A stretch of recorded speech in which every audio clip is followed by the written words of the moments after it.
Good evening and welcome. You're watching ASR Supercars round number 5 from Perth, Western Australia.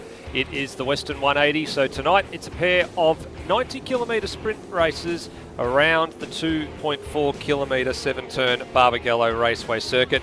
And the unique part about this, as it's been for the last couple of seasons now, it's a different format for each of the two different races. So it's a daytime race for race 1 and the lights come on for race number 2 this evening. So who will be king of the West when the lights are on and when the sun goes down at the end of tonight's 5th round? We're chalking up races 11 and 12 in the championship season. So by the end of the night, we will have completed 12 of the 25 races for the season. So Rhodey, as you come to the box tonight, it is very much a pivotal part of the championship. It's a good time to take stock by the end of tonight about where we are at, because we'll be pretty close to the halfway mark.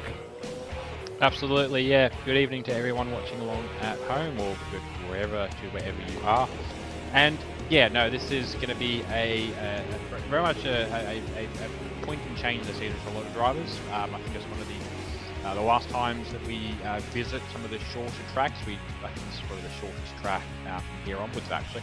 And it's going to have the most frenetic sprint type racing that we're going to see for the next few months before we start pushing on some of the longer tracks, and then ultimately, although it's a separate part of the points, off to the Enduro Cup as well. Yeah, spot on. This is probably one of the shorter tracks that we have remaining. So the next one up, of course, is Hidden Valley, which is a bit longer. Gold Coast, Sydney Motorsport Park, Long Beach, which is a bit longer, Taupo and Adelaide. So this is the shortest track that remains on the circuit calendar so far this year, out of the 11 rounds that we have scheduled across the entire season. So from here, gets a little bit more interesting with some mixture of race formats. And after round number 7 as well, which is the Gold Coast round, the tyre compound situation changes a little bit as well. There's some mandatory compounds and rules to factor in. So tonight, there's definitely a strategy element to play, as we saw in the development series last week, that a lot of drivers will probably figure out what they're going to do pretty early, whether they're going to run the hard tyre or the soft tyre and what their strategy call is. But in the event of a safety car, things might just get a little bit interesting. And I think that's probably something we're all looking forward to if it happens tonight, is whether or not the safety car throws up any unexpected things. It's not a given here. It's only come out a couple of times in the whole entirety of the ASR Supercars Championship from when we've been racing in Perth. I think I only recall maybe twice in the last couple of years, Rody, that we've seen the safety car. So it doesn't happen all that often here. Yeah, the track is very forgiving when it comes to throwing the safety car. There is, for a track its size, and we use Simmons Plains as the example, being basically the same length. This is a lot better furnished for explorative racing, I'll call it that. There's plenty of runoff in a lot of the major spots. Still a couple of points where you can end up coming back across the track by virtue of the nature of the circuit, which you've got to a degree at Simmons. You've got the turn 1-2 complex there, where if you spray it wide at 1, you're going to cross the track at turn 2.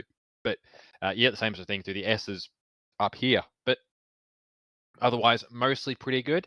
Nice deep runoff at the last corner, pretty healthy runoff at the first turn, and they're far enough off the track surface or off the racing line that if you do end up buried out there, and there is a decent bit of bury to it from memory, yeah, you're not going to cause a safety car. But also, it's a really good track for racing on. It tends to have pretty consistent changes in momentum. There's no real there's plenty. There is the one or the two big breaks between the last corner and the first corner, but they're very much, I suppose, consistent. They're a bit more flow to them as opposed to, as a good example, sort of turn 5, turn 6 at the last round at the bend, where that was very much a sharp, very much a stop start. This track very much is a bit more of a flow, which tends to create more predictable racing, which makes it easier to avoid being in a wreck or to avoid adding to a wreck if one occurs. Yeah, that's right. So let's have a look at the track itself here as we head across to the western side of the continent for the one and only time this year.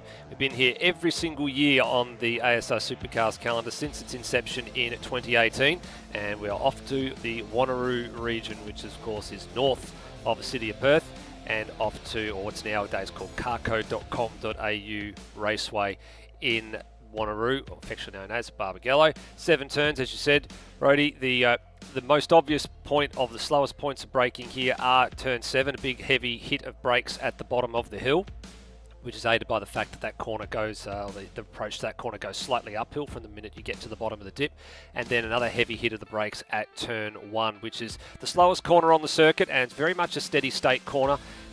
Carrying the brake through turn 1 is very, very important to keeping the nose into the apex and then having the optimal run up through the S's at 2, 3, and then the double apex left-hander at turn 4.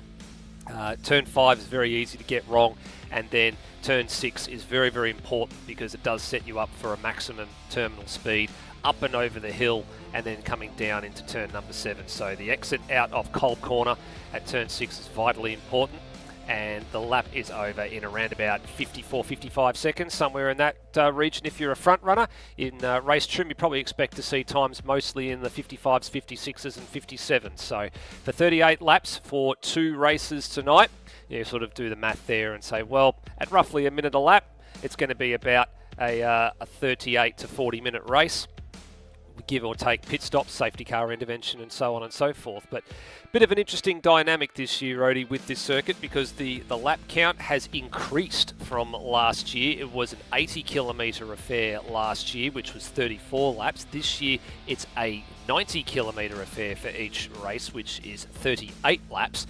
Difference this year though is Gen 3 supercars have a bigger tank, but you still have to do a little bit of fuel saving to make it home, as evidenced by what we saw in the development series last week, where they were 75 kilometre races, which were 32 laps, and some drivers got home on the smell of an oily rag after going for a no-stop strategy. Yeah, so that's the thing, is it's going to influence the thinking for some of these guys as well, is yeah, just as to whether the strategy play is going to be to go for the no stop or going to be to put a stop in the middle. Although if we go off of what was done the last time out, or I say last time out, done for the Dev Series guys when they were out last time, yeah, no, the strategy is 100% going to be, if the race goes perfectly clean, is going to be to be running a no-stop strategy and saving yourself from entering the pit lane. The time loss is pretty healthy, as is any track with entering the pit lane. This one, I think, more so just because of how short the lap is in comparison. And the advantage you get in the soft tyre just doesn't seem to have cut it, at least based off of Dev Series. That said, Dev Series cars have a little bit more aero to play with. They've got a slightly different handling characteristic that's, maybe a bit more a bit less tire reliant in a way that you can, that maybe the advantage of the soft isn't quite as prevalent. Whereas these cars with a lot of aero, especially knocked off the rear of these cars, they're a lot more tire reliant now. You can definitely chew up more of the tire. You might find a situation where that swings to swing back a bit the other way, and maybe it's a bit more of a fairer fight between the soft one stop and the hard no stop runners. But all that goes out the window the second a full course yellow is applied. Yes, that's right. So if there's anywhere where the full course yellow will come out, it's going to be one of the two hard stops you mentioned on the circuit. Turn 1's where most of the contact happens. Turn 7 as well, with drivers making a passing move down there, is probably the other spot where that tends to come out. We don't see very many of the safety car interventions. We do see a little bit of yellow flag from people running off the road, especially at Turn 4. People trying to go too wide through the top part of the circuit at turn number 4, and inevitably running off the grass and going to have a bit of a tour. Years gone past as well, I think you might have been an unfortunate victim of this, Rhodey. We did have to put the tyre bundles in to stop people from, as they exited turn 4 at speed by accidentally being hit off, to actually going all the way to the other side of the track and therefore missing the marshal's post and then gaining a lost lap as a result of some things as well. So that's something that's come up over the years that needed to be addressed. So thankfully it keeps everybody well contained and on the correct sides of the circuit for a situation like that. Absolutely, yeah, it does happen once or twice. The speeds through to 2, 3, 4 section tend to be low enough that in most cases, if you are off there, you can get the car back under control. But that's not always the outcome, and definitely a couple of times you can go flying, especially backwards or sideways off of turn 4, or not even off of turn 4. You can go off at 3 and still be coming through with momentum by the time you get to 4. And yeah, in days gone by, I think I was probably one of them, but there were a few others as well that would get far enough off into the runoff at turn 4 that there wasn't actually a connective barrier or anything major stopping cars flying through it. And it wasn't so much that it wasn't a barrier. We'll see it perhaps later. There is actually like a decent berm and a wall. But that's really stopped cars going from the back straight up to turn 4. Turn 4 sits a lot higher than the back straight, and so it was entirely possible to just clear what little walls there was and get air through that section. And that was going to be what would get you in trouble and get you back onto the track at the back straight and cause you to miss a sector and go a lap down. That's it. Well, we're not too far away from heading over to qualifying now, just waiting on a few formalities to be completed, which have now been completed. And we are set to go for qualifying. So here we go. As we look down the main straight there at Barbagallo Raceway, you can see that the shadows have started to lengthen.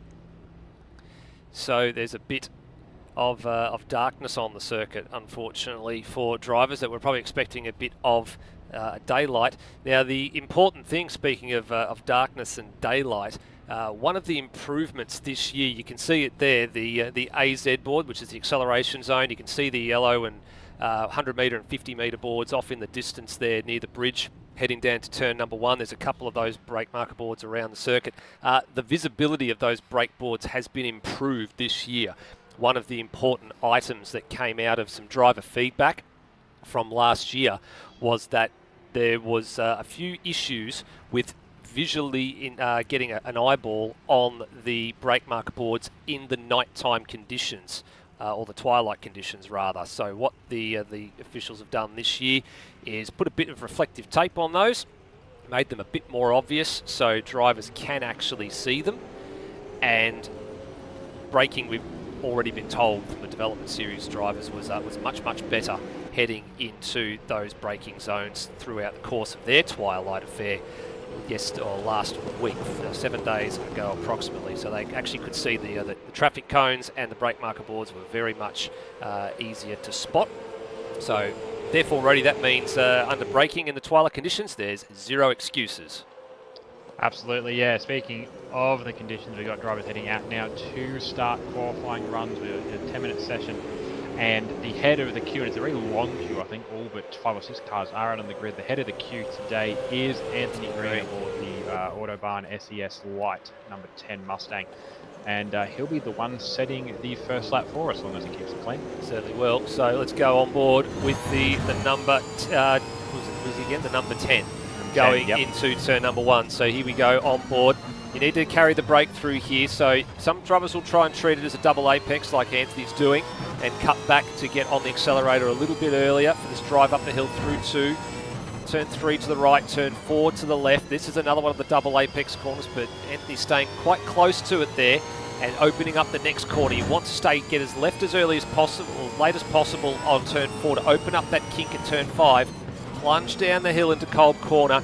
Double apex corner here, nicely done. And, a little bit of a moment there. Had to grab the steering wheel and get out of it, but he's going to press on with the lap and head up the hill and over the rise, now down, plunge, big elevation change here into the braking zone for the last corner, and the hill, it goes slightly uphill into the braking zone, gets a turn nicely. He's going to put a lap on the board. Unfortunately, it's not going to be as quick as what he would like because of that mistake out of Cold Corner, but a 55.3 is not a bad start. Could have been better though.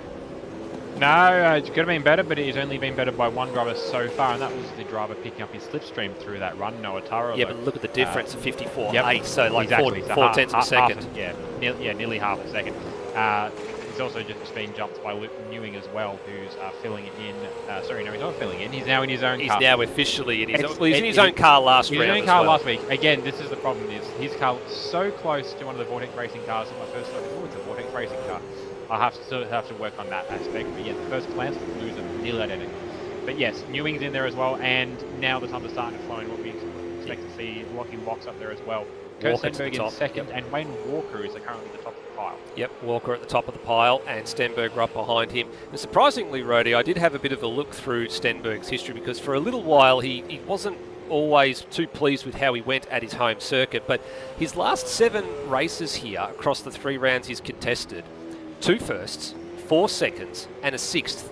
But to me, that's nothing to be frowned upon. It's just that he would have loved a few more wins, I guess, in the column than those 4 second-place finishes. But otherwise, he's not done too bad over the course of his last 3 rounds he's contested here. He did miss the 2020, the 2021 or 22 season, I think it was, where he didn't compete. So that's across, I think, a 4-year stretch. He's competed 3 rounds and 7 races here. Yeah. It's very much like it's pretty good to read the stats. Maybe the only thing I could think is that for Stenberg, this is his home track. He has I don't know for certain, but I think it'd be a pretty safe bet to say that he has done laps for this place in some form in real life as well. But yeah, this is his home track. He would have done a lot of laps on this place across various simulation platforms in the last 5 or 10 years or so that he's been playing with sims, and yeah, it's probably for him less so that it was a couple of wins, a few seconds, and a 6th. Probably more so the fact that maybe they didn't come to him quite as easily as he wanted. Maybe just expectation of himself, this being his home track, this being somewhere that he's going to feel very familiar with, somewhere that he should basically be able to podium his eyes closed. The fact he's having to put work in, especially with some of the guys that have been out there hustling him for it. Maybe that's sort of what's got to him a little bit, but it's a clean slate this year. It's the sort of first. It's the first new or the first biggest change that we've seen within the ASR / AMSL's competition history in terms of how the cars behave. So really, there's an opportunity for him to put a full stop on that chapter of it and start a new one, and pick up a win or 2 tonight would definitely be a good place to start. Certainly would. Standings changing at the top of the standings rapidly at the moment. Devonish to P2, Redmond to P4. There's been a little bit of movement there. As Noah Tara's coming around, I think this one's probably not going to better his best lap on board, but good to set another time regardless. 2 tenths off his personal best, so that's not a bad turn there, although the brake lock up into turn 1's going to hurt him on that occasion. We have got a number of substitute drivers and wildcard appearances making their presence felt tonight as well. It's actually the first round we've handed out some wildcard appearances to drivers in development series. Here's one of them. who's piloting the R&J Batteries entry this weekend, is Damon McDonald, who his first race win rather in Super 2 last week. It was a Paint Doctor domination last week in the development series because his teammate Daryl Callahan, who's also in a wildcard position in the field tonight, took a win as well, and that was a very famous win because he backed up what he did as a Super 3 and won outright for that particular race 12 months ago. So the Paint Doctor boys getting their doing very, very nicely and getting a gong for the first wildcards handed out for season 2024, Rody. Absolutely. I'll be honest, it took me until about 5 seconds ago to realise that he has gone back-to-back with wins, Daryl Callahan, although not that last year's wasn't through some form of merit. He was still running third up until the second last one on the last lap, and yeah, that's no mean feat. But yeah, to definitely take it out this year, and I suppose more deservedly so, being a Super 2 runner than a Super 3 runner. But yeah, the pace that him and Damon had, not only the pace, but the consistency of the pace, the race pace as opposed to the quality pace, the one-lap pace that they were able to pull out of those cars, very much reinforced what the strategy play was, and very much set the bar for everyone else to work to. And some of the usual combatants that we sort of see up there, the likes of the Brandon Dostals, the Anthony Greens, although he wasn't actually present, but the likes of the Brandon Dostals and the like, who is also actually in the field tonight, so we see a good comparison there. Just couldn't hold a torch to them. And yeah, it was one of the first times we've seen this year that the Luke McHugh Racing boys, that is Brandon Dostal and Ethan Knight, who is also on the grid as well, actually, somewhere. He's actually just the first time at the moment. That's the red okay there, but yes, you're absolutely right. Yep. Oops. That's the first time we've seen them challenged on a teams points basis. It's the first time that a two-car team has at least held a candle to them, if not outright beat them. I don't think they quite outright beat them. The ability for the LMR boys to still pick up podium positions kept them in the hunt, but yeah, if McDonald and Callahan can hold that sort of pace for the rest of the season, could be a very late challenger if things go their way to either put themselves up, or at the very least put themselves up there for the team championship. Yeah, that's right. And it was a simple superior strategy, I think, is the call. Yes. That for the Paint Doctor boys, they picked the right strategy in Daryl's case, which got him home, and then they made an intelligent switch in race 2 where Damon was clearly the faster driver behind his teammate, and they orchestrated the swap and he robbed the way to victory. It was very clear and very obvious that they made the right decision in that case as well. Now, there are 29 drivers here tonight. Two of them unfortunately have dropped out just through the parts of qualifying, being Ethan Knight and Alex Kiddis, so unfortunately they'll start towards the rear for this one. Another one of the substitutes on screen at the moment, which is filling in for Ben Hall, is Angus Brown. So this is his first proper hit out in ASR Supercars. And down the hill he comes towards Cobb Corner, improving on his time at the moment. It's now, I guess, officially the happy hour because there's a minute 20 left. If you're not getting out of the pits now, you're probably not getting another lap. And I can see a few drivers making the mad dash out of the pits at the moment. There's only 2 that I can see in there, which is Damon McDonald in 8th and Daniel Cox in 16th. And I would suggest that they're probably going to be on their way fairly soon. Yep, I can see Cox is leaving the lane just in the top of shot there as Brown comes to the line.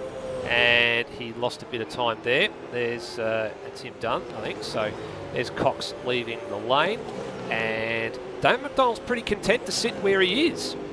So he's the only one done, and I think Peter Thrower is the other one that's unfortunately down the order in 26th. So he's going to sit where he is as well. 1.2 seconds, Rody, covers the whole entire 27 cars that have taken to the track so far. You've got to go all the way up to 22nd to get within a second of pole. And at the moment, pole is Walker's by 1.3 tenths, so not much in it, ahead of Stenberg. With Luke Newing, he's the surprise packet at the moment, Rody. Luke Newing, 3rd place at the moment, in only his 2nd proper full hit out in his own car. But he has did a substitute round at Albert Park earlier in the piece, but he's on it. So there's definitely a few drivers starting to shake up the order in ASR Supercars as we get to the halfway point in the season. Yeah, starting to see the last of the guys coming across the line now. Ricardo's the first one across the line. He was down through sector 2, so I don't see him improving. Higginson's behind him. So this is Walker's last attempt at the moment. So checkered flag is out. He pulls the pins. Brendan Ross goes across the line. Just saw Brandon Dostal flash through with, I think it was Luke Speck right behind him. So Speck's now on official debut in the series. Dostal does not improve. Speck, what did he do? He stayed 15th. So there's a little bit of a change there. Steve Warwick went through and improved his time, but I don't think he improved his place. So he's 23rd. Igmanis in the lane, Redmond in the lane. Noah Turra's going to finish 6th in this one. So I think the top sort of several positions at the moment are pretty much set. Bailey Hall as well. He ended up finishing 21st. So just got, I think, gazumped by Higginson late at the end of the day there. And we are all said and done. There's not, everyone else has pulled the pin. So for those playing along at home, it is Wayne Walker with the pole. That's, I think, about his third pole, I think, for the year. We'll have to go and double check the stats on that one. But he's always been up the front end of the standings this year. He's the one throwing down the gauntlet. You're going to have Kurt Stenberg right alongside him. So the West Australian native and hometown hero will be off of P2. And then Luke Newing P3 opposite Will Devenish. And the big surprise for me, Rhodey, is this one here. Brent Foley has mustered a P5, which I guess that sort of he must be feeling a bit rejuvenated after that dice with Kurt Stenberg at the Bend 2 weeks ago, because he's done a very, very nice job.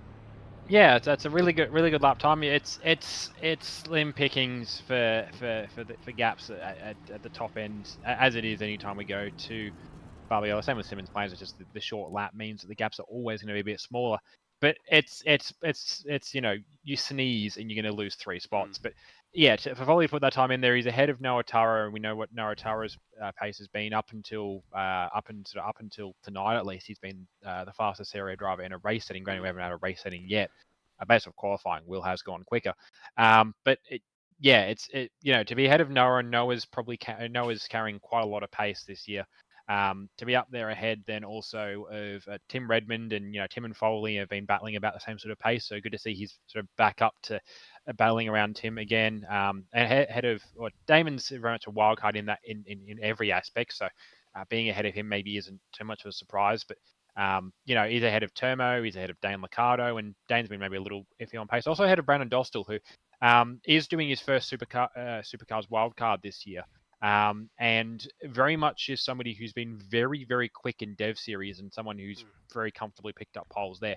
But it's his first time taking on the Supercars machinery, and so that's probably not a surprise that he's down in 11th. But he's someone that, you know, is a good benchmark to set yourself to as well, to see that you should be doing better than. That's not bad. I am going to say this now. That is actually not a bad result for Brandon Dostal on his first attempt at Supercars. He's not driven these cars before. So he's spent, I think if I look at the practice standings, just looking at how many laps he actually did, he did 83 laps in practice. He was one of the top practice counts. The only ones that had higher lap counts was Noah Turra with 107. And I saw someone with a 90 next to their name, I think it was. So he was, so Dostal was probably the 3rd highest lap count of anybody. So he's pumped in the laps. He's got familiar with the car. But he's going to be starting smack in the middle of the midfield alongside his teammate, actually, for tonight, and Anthony Green. So they're starting off the same row of the grid, and they're starting behind Liccardo and Igmanis, and ahead of Locke and Aidan Williams. So there's that's a little bit of an interesting mid-pack there. So we'll be keeping an eye on that one with some interest as the warm-up gets underway. But while the warm-up is underway, Rody, time to have a look at just how things are shaping up in the point standings, because as we said, we're getting close to the halfway point of the year. 10 races down, 2 more tonight makes 12, and then there's 25 in the season, which means there is 13 races left across the remaining 6 rounds of the championship. As you can see there from that graphic, Kurt Stenberg is the only driver at the moment to have cracked the 1,000 point mark tonight. By tonight. Devenish actually moved up in the standings with a couple of good results at the Bend, with Wayne Walker taking a small hit and changing places with Devenish. So that's your top 3. But don't rule out Noah Turra either. He's making a good bid for the top 3 in the championship this year. And Tim Redmond with a couple of good results there as well. Has moved up to 5th. Green in 6th. Wedding, and then Ryan Smith, who's absent tonight, and then Curtis Sigmanis and Brendan Ross. That's the top 10 there. So look at the bottom 2 there. So 2 points, so a point is all that separates Sigmanis and Ross. And you remember last year with the whole debate around the CRE, race engineering, and the Pixel Sim Sports drivers, and that battle that went right to the very end for the teams championship. It came down to a handful of results, and it was mostly between Igmanis and Ross, because they were the two that were sort of had the pressure on them to deliver. And at the end of the day, Pixel were the ones that won the teams championship. As we go over the page and have a look here, Brenton Foley, who's just behind Igmanis and Ross, only by a couple of points there in 11th, and a few drivers not here tonight. So Rory Collins is not here tonight, he's in there in 12th. Luke Newing, despite the fact that he's only done, I think 2 out of the 4 rounds to date, has already amassed 394 points. That's actually a good, strong return for him. So if only he'd done the whole entire season so far, he'd probably be inside the top 10 by now. But even for the mid part of this top group here, so you can see there from even from Daniel Cox all the way through to say Darren Loughnane, there's not a lot of probably to Aidan Williams too, there's not a lot of points difference there. So a good result is what's going to make all the difference here, Rhodey, in the CRE electrical standings. Absolutely. There's a couple of good little points to look at this one. First one, just going from the top down, is Wayne Walker is actually, by my math setting, tied with Will Devonish if we discount the 30-point penalty that Walker picked up as a result of the restart situations we had at Hamilton. Otherwise, he's basically level pegging with Will as things sit right now. And the gaps are still very tight, especially 9th, 10th, 11th. That's separated by 8 points. Then another nice little gap, as you mentioned down there, Steve Burko, Darren Loughnane, and Aidan Williams. They're separated by 3 or 4 points as well. There's some great tight little gaps there. And another thing as well, Newing has actually done 3 of the 4 rounds. He did pop up at Albert Park as a substitute as well, and picked up a 4th and a 6th. So that's been the biggest thing that's sort of helped push him up there, because otherwise his best result has been a 10th, and he picked up 2 DNFs as well, 1 at Hamilton, 1 at the Bend. Yeah, I wasn't sure whether he actually did Hamilton, but now you've confirmed to me that he did. Yes. So yes, he's done 3 of the 4 rounds, despite wanting to only do 3 of the 11 rounds to start the year, and has now moved into a full-time seat. So that just says something about the health of the series.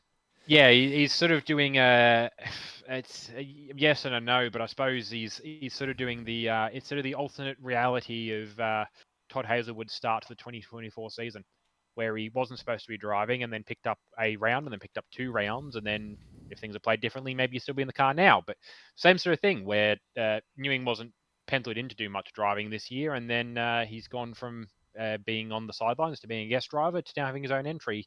And he's having his own 2-car entry now, so he can compete for compete somewhere. Both guys have missed a few rounds, but they can start to try and make some moves as well in the teams championship. No, that's exactly right. So he's got a wingman this weekend as well, because he's got Luke Speck, who's moving into the category full time as well. So he's actually doing both development series and the main game now this year. So we'll look to see how they both go with interest. They're starting a little bit further apart in the standings tonight, but you can only move forward. That's the important thing there. Over to the teams.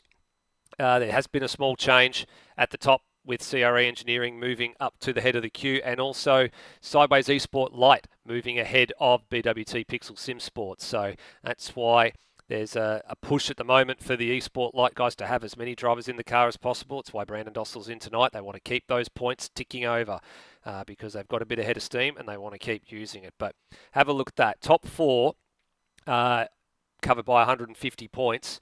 And, I mean, that's a race win. That's effectively what one of those is tonight. It is a race win that will keep you at the pointy end of those standings. So there's not a lot in there either, Rhodey. There's, 7 of the top 10 teams have cracked the 1,000 mark. Yes, 7 in the top 10 so far. And yeah, we're going to see them piling on through as well. But you're right, the gaps at the top are very much not much at all. The interesting thing that played out is, based off of what we said previous years, the fight's been CRE between Pixel. I think years gone past, it was actually CRE and air gaps, unfortunately, with some of the teams behind them. But yeah, SES Light coming out of Dev Series, sort of coming out of Dev Series, Anthony Green is still a Dev Series driver, but picking up last year's Super 2 champion definitely has helped them as well, but also having Newing available as their sub has helped. They've got Brandon Dostal over for tonight, so there'll be some points on offer, but maybe not to the strength that Roy Collins has picked up throughout the year. And again, with where Newing's been, his worst points position has been at 12th. He was someone that maybe they would have liked to have kept on a part-time capability to have there in case they needed the sub. But yeah, the way things are going, if they can fill 2 cars for the rest of the season and keep them up the pointy end, they might become the biggest challenges to CRE's dominance. Yes, no, you're absolutely right there. Well, I guess the piece of the puzzle we need to probably talk about this particular time, Roddy, while we wait for a couple of drivers to get themselves organised, is the predictions. Now, we've seen from the practice tonight that there's a few drivers that can probably mix it up with the order a little bit. Are you expecting anything different compared to what we saw in development series? Do you think that a number of drivers have learnt what was possible in the development series with running on the harder tyre for longer and fuel saving? Or do you think that maybe it's a bit of a bridge too far tonight, given these cars don't have the same level of aero, they slide around a little bit more, and you're expecting some drivers maybe to think that a pit stop is the better option? Go with a quicker tyre and stop and take your gamble there. What's your thoughts?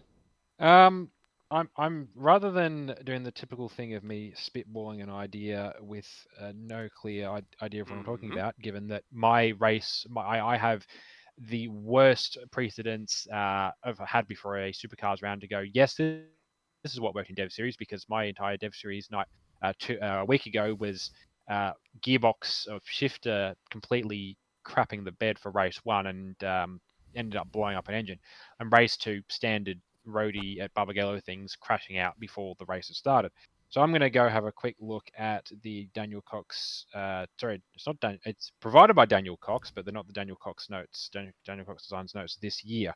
But just going to see what he was thinking. But I'm going to generally say that I think the safe bet is going to be people running out there on the hards with the no stop, because that was what worked so well, so comfortably well in Dev Series. I'm still inclined to say that perhaps the different characteristics of the car might bring the softs back into the window, but I think hards is really where you want to be unless it's a safety car. At which point it really comes down to when that comes out. And to be fair, we saw a lot of this in race 2 of Dev Series. Even those that were running the softs were running the softs. It was almost like an F1 thing where it was almost like you had to have the hards at some point during the race. A lot of guys went out there, ran till like lap 12 on the softs and then put on the hards, or did the inverse, ran 10 laps before the end and then put on the softs to try and get a little early bolt on at the back end. But you just couldn't compete on a fair and level playing field with the hard no stop in that way. But for some of those guys that maybe commit early to the hards and then see a window, and perhaps for their instance as well, safety car comes at exactly the right time, where they need to be on the track relative to the guys they're racing, they can immediately dive into the pit lane to put on a pair of soft tires. They might do that. Same thing. Early safety car, somebody commits to the softs, doesn't play out, they've got the immediate backup to go straight to the hards, and basically they can nullify any penalty they get as a result of starting on the softs. Yep. The pit stop strategy thing, I think, is a fascinating one, because I look at it in a couple of different ways. There'll be some drivers that will definitely take that hard tyre gamble, but as soon as a safety car comes out, if it's at an inconvenient time, they've got to make a very quick call about whether they stay on the hards and stay out and take track position, or whether they come into the pits and grab a new set of tyres. I mean, if you're down the back, to me, it's a no-brainer. But if you're up the front and you've started on the soft, then I think if the safety car falls at an opportune time for you, then you take the gamble and you get in the pits and you get a hard tyre on. You don't risk it. It's going to be all about how, if a safety car does happen, how early it happens, more so rather than if one happens at all. Because, of course, it is a bit of a low possibility here that it does come out, but it has come out before. Absolutely, yeah. There are some strategies out there that are really relying on basically external influence to validate even running them in the first place. I think most guys out there, especially anyone who's paying attention to Dev Series last week and paying attention to Lewis's very... it was probably pretty direct at times, but it had to be, because he wasn't wrong. a pretty direct commentary on what was the call for strategy, especially coming into race 2. Yeah, I'd be very surprised. It'd be interesting to see if anyone's out there on the soft tyre and where they go, because they're the ones that are going to think outside the box. And I think some guys are going to be wanting to do that, just because if you're out there on hards, it's purely a pace game, and that's not a fair fight for some people. They like the opportunity to try and strategize their way into a position rather than outright working, or not working for it, but outright running it on pace. So those are sort of people I would imagine, if we're going to see anyone start on softs, it'd be probably those people. Yep, no, I think so too. So getting ready here for race number 11 of the championship season.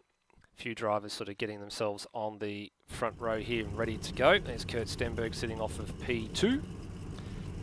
Just waiting on the pole sitter to make their way onto the grid, which is Wayne Walker. That's the purple Hogs machine. There it is, off to the inside of the circuit. It's a pole on the inside, which is the protective line for the circuit.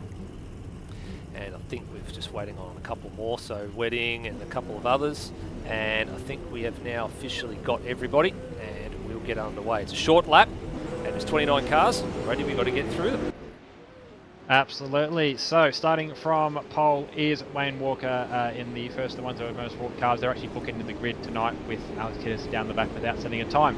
Second is Kurt Stenberg, the hometown hero for Andy Cole Autosports. He's working to obviously improve his record around this track. Third is Luke Newing, the first of the SES Twilight racing cars here today. Their first round as a full two-car team. Fourth is Will Devonish for Series Race Engineering, the first of the Series cars on the grid. It's one of the first few times we've said that this year.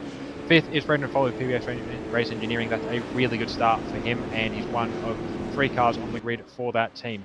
Sixth is Noah Tara for Amped Up Racing by CRE.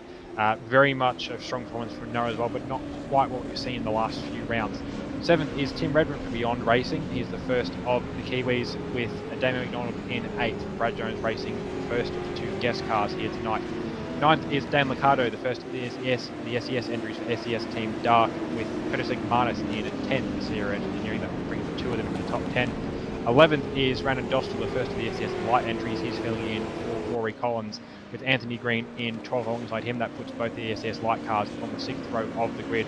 13th is Lockie Lock, the second of the Amped Up Racing by CRE Mustangs, with Aidan Williams in 14th. Good to see him back on the grid. 15th is Lewis Wedding filling in for, although in his own car, for Luke Rosella tonight, with Luke Speck, the second of the SES Light racing cars, in P16. 17th is Daniel Cox for Theory Anson Motorsport, with Brennan Ross alongside him, the second of Pixel cars, in 18th. Daryl Callahan's the second of the guest entries, the second from Paint Docker Engineering on the grid tonight in 19th, with Nathan Higginson running a new livery in 20th. 21st is Bailey Hall for the Vortex Racing Team. 22nd is Phil Boak for PBS Engineering. 23rd is Steve Warwick, Brentsell PBF Blackshaws, with Cam Rutledge in 24th. 25th is Steve Burke of C7 Satellite. 26th is Pete Thrower. 27th is Angus Brown filling in for Ben Hall. 28th is Alice Kittis, and from the back of the grid is Ethan Knight filling in for Ryan Smith for SES Team Dark. Geez, you got through a mouthful there, Rhodey. That's a huge grid, and we are ready to go. Race number 11 of the championship. A lot of hard tyres on the grid. Very few soft tyres on the grid. Which strategy is superior? Let's find out at the end of 38 laps, and away we go. And off the whole shot of pole is the 217 of Wayne Walker. Stenberg threatened early on the outside, had to withdraw and slot back in behind, and the 2 of them now take off. So it's the top 4 pretty much as they were to start this race. Moving forward up to turn number 4. Actually, top 5 is as they were. The only mover so far is Tim Redmond, up to P6 from starting P7. Good start for him, ahead of Noah Tara, who's gone back 1 spot. As we head down the hill into Cold Corner, there's a move already being sized up there. Devonish through on Luke Newing at the turn 6 bowl corner. So he gets that done and gets a great drive out of 6. Right onto the tail of Stenberg immediately. Now he's on the soft tyre. He is one of very few runners on the soft tyre. He's got 2 for 1 special. Got both of them down the inside at turn number 7, and he goes to the lead of the race. Now importantly, how does the strategy play out for him? How far can he get this soft tyre? Well, yeah, that's going to be the call. Is if he pushes as hard as he's going, he's running the short end of the soft tyre. Estimates go that if you're going to run a soft hard, you're probably going to get about 10 laps out of them. If you're running a soft, softening out the race. The way he's going is going to happen on soft hard because he's shooting those up at the pace he's doing. But yeah, very good pass on Luke Newing for third, and then got very lucky. Kurt Stenberg was actually right up Wayne Walker's shaft coming out of the bowl.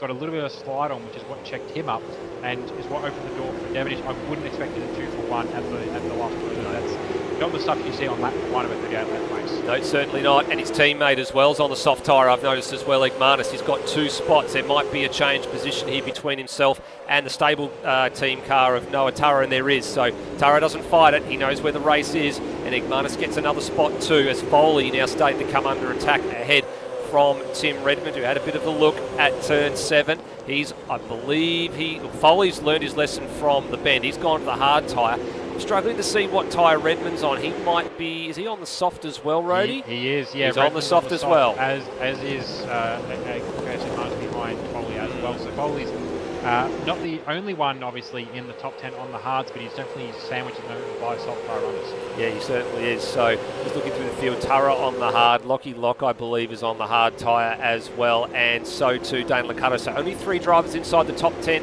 on the hard tyre, which is the, I guess as we saw from a week ago, was the superior strategy, but different cars, different characteristics, longer fuel or bigger fuel tanks, so there's a bit of give and take in this as well. So there's a few things still to play out. There's another spot for Igmanis, so that's 4. Foley just going backwards a little bit on the hard tyre here, but that's what happens. It's designed for its longevity. It's not designed for its pace, and he's going to have to just be content to run the race as it comes to him at the moment. First of the wildcard runners, Damon McDonald, so he started in 8th. He's gone back to 11th, but of course he is also on the hard tyre, but he's surrounded by drivers that are pushing just a little bit more. And he's in a, what's he in here? He's in an SES sandwich at the moment because he's got Ricardo ahead and Green behind. So there's 2 different teams there. SES dark in front, SES light behind. Oh, a little bit of a, I wouldn't say it's a bomb, but it's a little bit of a half-hearted lunge down the inside at 6. That means McDonald had to leave a bit of space. Good drive out of the bowl for both drivers, but boxed in with nowhere to go is the 33 of Aidan Williams. Now chasing across the road here. Defensive line for McDonald in the R&J Batteries Heimgartner entry, and Williams won. Oh, big moment for Walker. Walker's had a massive moment off the final corner. He's down in the back shot. I saw it happen across the front as we were coming through 7. He's had a major moment having to rejoin there. I think he might have got Noah Turra accidentally. And we're going to cut to our first Paint Doctor replay of the night and take a look at what happened. So Walker running in P3 has had a moment at the final corner. This is what happened. So, was there a bit of, I couldn't see it, was there a bit of side-to-side contact there? Oh, he's rejoined and dropped it. Oh, and Turra actually saw it happening and took a bit of evasive action, I think, to get out of the way. And major moment in this motor race for the top 3. Yeah, just going back, it looks like Tim Redmond went for a bit of a bomb there, and maybe just again that soft versus hard tyre displacement, maybe very much influencing that one as well. But didn't quite get it pulled up right, got into Wayne Walker's side, and for Walker, more the issue was getting the tyres lit up just before he got back to the paint, the tarmac surface.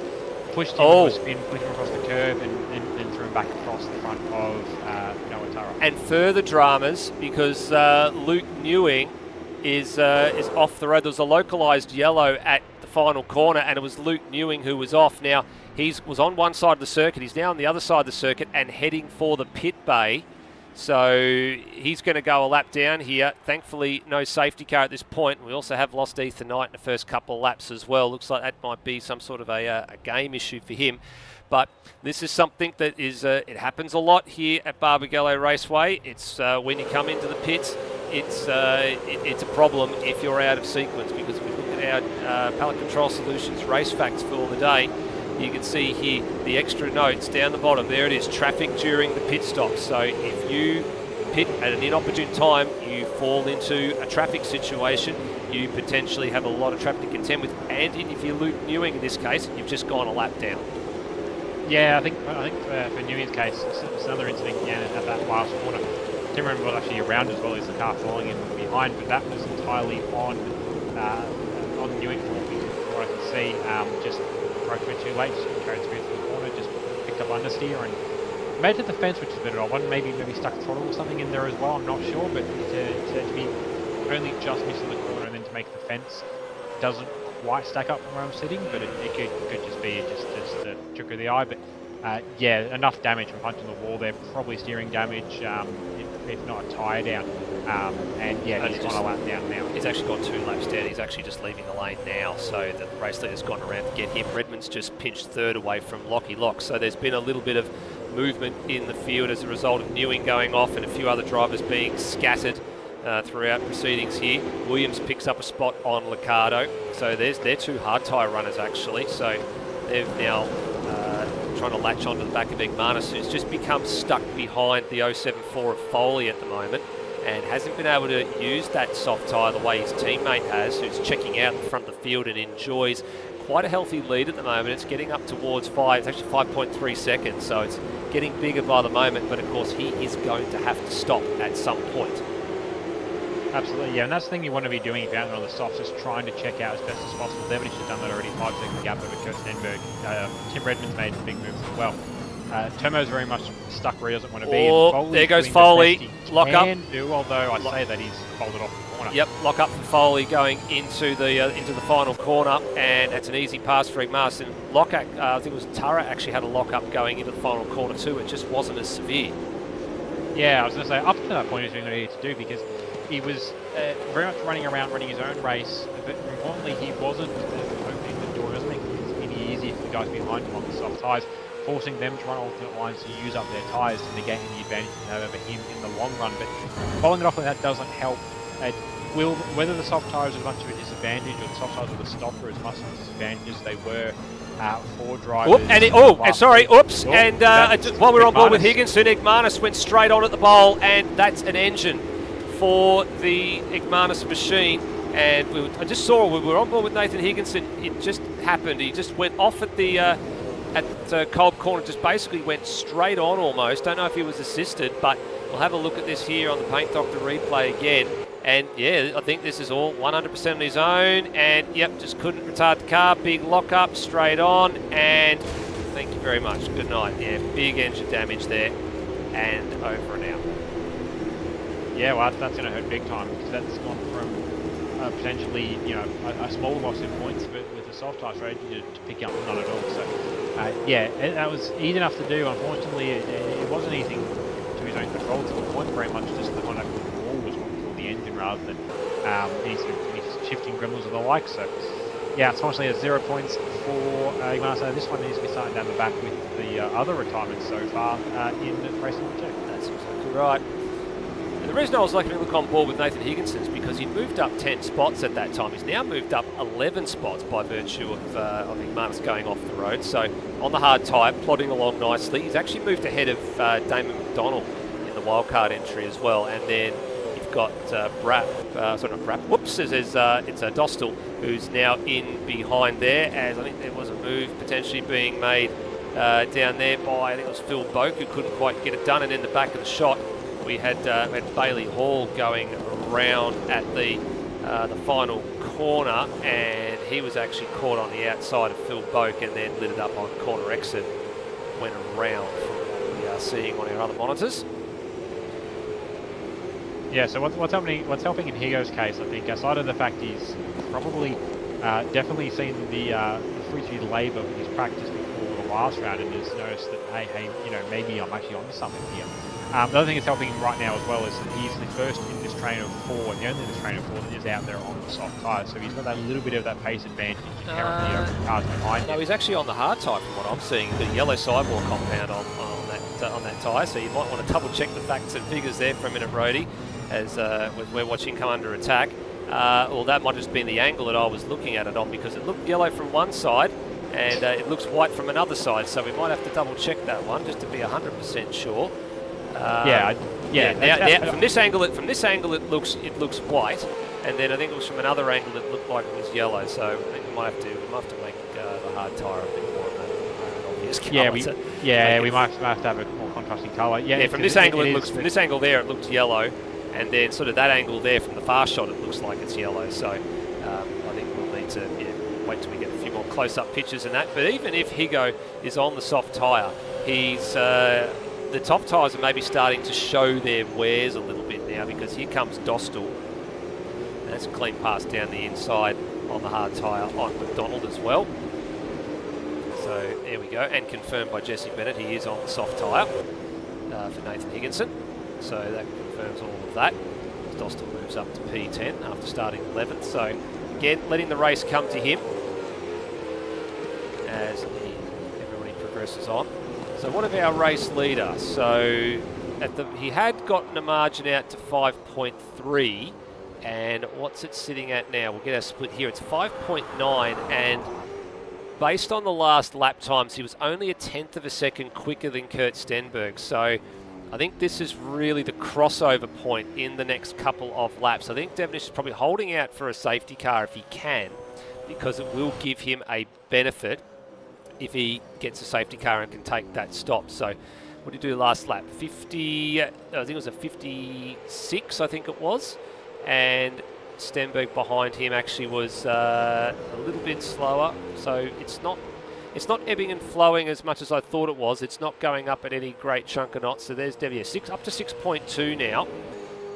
And now down to 6.1. So getting a little bit interesting. And then Redmond's only 3 seconds he's only 1.6 behind Stenberg. So there's not a lot to go with there, but the two out of the top three will have to take the pain of touring the lane. What do you reckon, Rhodey, in the next 5 laps? Well, yeah, having pushed this far for Devonish, it's either A, waiting for the safety car, or B, he's trying to do the soft, straight in the middle split, which for Devonish means he's going to push it right up to about lap 19. Right down the middle, which he could do, and I could see some little bits in his driving. He's short shifting out of turn 1, short shifting out of the bowl as well. For the guys on the hards, they'll be doing that because they're grips. For the soft guys, I really don't think grips the issue. I think more for Devonish, he's noticed points where he can actually try and save some tyre by keeping the car out of wheel spin. Little bit of fisticuffs has gone on here at turn number 1. Now Dostal's got that's good enough. He's managed to get back on there into a gap, but he's dropped a bunch of spots. So there was fisticuffs between himself and Higginson heading down into the first corner. So I think it was Higginson actually on the soft tried to have he actually covered off Boak, and he tried to have a run, and here it is, and Higo understeers into the side of Dostal there, so probably a little bit too late on the brakes for Higginson, and actually good idea for Dostal there. He turned the car around, drove toward the oncoming traffic, saw there was a gap, and rejoined in, and that's actually a very nice job. Yeah, just a little bit too much of a bomb there from Higo. And Roger Dostal was the absent party of that one. Higo, one of the guys out there on the soft, really trying to make something work of it. And in the back of that train as well was actually Foley, who was within there as well. There's two stoppers as well, Locke and Higginson, both in. Now, Higginson was on the soft, so his tyres had cried enough. And Locke, I thought Locke was on the hard tyre, so whether he's elected to go to another hard tyre and maybe just come out of some of the traffic, because I think he was up in 5th place. He'd actually moved up to a net 5th as a result of everything that was going on, with people running off the road and all sorts of things that were happening. So he's come out and I guess looking for some clear air. And he's come out into a good spot actually. He's not a lap down, so he's timed that quite well, getting out where Higginson, who's behind, has now officially gone a lap down. So it was a fine line getting in and out of the pits. Yeah, so for Locke, he actually came in off of the soft tyre. Oh, he's on the soft, okay. But he was on the soft, but he's come in 3 laps early, so he's pushing the later strategy. Very much trying to get what he could out of the soft, but was noticing that he just wasn't in the position that Devonish was to try and do something with it. Probably looking relatively early, especially with the lack of a safety car, and went, okay, look, I'm going soft hard, and I need to get on this hard tyre as soon as possible so I can try and recover something in the back end of this. So, yeah, he's now on the hard tyre, but he's going to have a much fresher hard tyre, about a 16-lap fresher hard tyre than those guys at the front. It won't do him much right now, but again, race leaders in. Bring him back into it. Race leaders in. Just saw him pop into the back of the shot. There he is. So that's now we start to get the strategy. He got it to lap 17. So I don't think you're going to be going to a soft tyre at this point in time. So through goes Stenberg, takes the lead of the race. Through goes Tim Redmond, moves up to 2nd. Noah Tara goes up to 3rd. Aidan Williams is on the hard tyre, goes to 4th. So there's a little bit of changing here. Now, the important bit for me is I want to see where Lockie Lock is relative to Will Devenish, because that will give us an idea about how the hard tyre is going. So on the move down the hill, so Devenish is now leaving the lane, so there's actually a fair old margin between these two at the moment. And hard tyre for Will Devenish, so he'll carry that through to the end. And there's a little bit more than just the front straightaway between the two of them, as I saw Bailey Hall diving into the lane. And Devenish back out into 17th, and importantly into a bit of clear air. Next car up the road ahead of Alex Kiddis, and the next car ahead of him is one of the wildcard entries of Darryl Callahan, who is on the hard tyre, I believe, as well. But then there's a big old train of cars ahead of him. There's actually quite a large train of cars ahead of him, with Dostal at the rear of that queue, and I think at the front of that queue, I think it's Phil Boak. Absolutely, yeah. Boak is ahead of that queue for Pete, and it's a good little queue of interesting allotment of drivers in that order, actually. So Dostal recovering after being spat off by Higginson. Lewis Wedding's in here as well, actually, and I did note him a few laps ago taking a very explorative line through turn 1, so that's been why he's dropped back a little bit. But he's sort of this trainer guy's very much outside of the likes of Wedding, dropped back a little bit. Dostal's dropped back quite a bit. These are some of the guys that are out there taking advantage of the fact that they picked the hard tyre, picked the safe strategy early on, and it's paying off for them, because folks out there on the hard tyre, Warwick's out there on the hard tyre, Wedding, no surprise here, out there on the hard tyre. Specs out there on the hard tyre as well. The only one actually in that train on the soft at the moment is Daniel Cox, but it's currently lap 19 for him, so I expect he's going to be in this lap, and he's been carrying those since the start, and to be 13th, he has to be carrying those since the start. So he'll be in this lap, I would expect, and he's probably one of the few guys that's actually going to try and make a soft. And he's through the lane now. Good call, spot on, and he comes to the lane, and also in the lane there I did see one of the Beyond Racing cars. I think it might have been Redmond. Yes, it was. So he's come out of what was second, and he's rejoined, I think, in about 15th or 16th. I'm just looking to see where he is on the track. Actually, there he is, coming out of the lane now in 18th. So didn't make a huge gain on Will Devenish on that occasion. So his soft tyres went a little bit too long, and Devenish is now up to 13th, and there's a couple of drivers in between. But Redmond went back to the soft, so that's the interesting point. So Devenish went to the hard, Redmond went to the soft. So he is trying the soft split strategy down the middle. So what you were talking about, Rody, getting in on lap 19 and getting another set of boots and seeing how far they can go. Yeah, so this is the thing. Redmond and Cox both pushed it through to the end of lap 19, which opens up the soft option. The tyres are going to feel just as half-baked by the time they get to lap 37, lap 38, but the advantage is they've got a lot less fuel on board. It might preserve a little bit more tyre life for them. The question is going to be is what they can do with it, though. They're relying at this point on something happening up front, either a need for Stenberg or the like to pit, or to have something else happen, or for a safety car. That's right. So Stenberg now into the last corner. Gap. Yep, so Stenberg into the last corner. This is the end of lap 21. He's had those hard tyres since the beginning. And his lap time there, 56.4, and his best is a 55.8. So, if you work out that, Matt, you can see there's only a 0.6 of a second differential based on what he has done so far to date. And even if I have a look at his overall laps at the moment, just trying to get a gauge on what his slowest lap time is, 56.6, I think, is the slowest time I can see on the lap count so far. So, working the tyre beautifully at the moment, carrying it nicely, and got a little bit of traffic to contend with. It's not a major factor at the moment. It's still a good couple of car lengths to there. There's the evidence of the soft tyre, 55.0 for Redmond, comfortably quicker than anybody else by, oh, what's that? A good 0.5 of a second at least. But he's down in P18. Yeah, and that's sort of the times that we need to see out of Devenish as well. Devenish is quick, maybe not quite as quick. Devenish has got the problem now where he's stuck in traffic. He's just processed through Brandon Dostal, and his next challenge is the battle actually. Bailey Hall's trying to get himself off of being lapped by drivers, so he doesn't count into this. But he's Speck and then Lewis Wedding as well, which is the 10. But he's going to need to be Luke Speck. Yeah, big loop bobble for Speck there at the final corner. That's going to put Devenish right on his tail.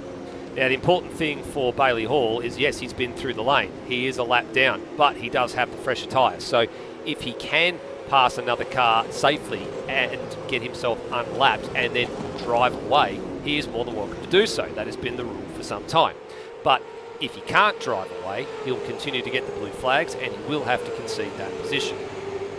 But you're right, here we go. So Devonish, will he bomb down the inside here? He does, gives Speck plenty of warning and actually Speck good camaraderie there, lets him through. That puts Devonish up into P11, and next up will of course be Lewis Wedding. No love lost between these two, of course, as Wedding in P10 as it sits at the moment. Brady, I'm keeping an eye on some things at the moment. Two drivers that have not, both have not stopped, of course, are Stenberg and the man in second place, which is Noah Tara. This margin's coming down. So this was about 4.6 seconds about 2 laps ago. It's now down to 3.8. So chipping away here, Tara. And he was comfortably quicker, good 0.6 of a second quicker last time around, and a couple of tenths quicker the time before that. Now down to 3.4.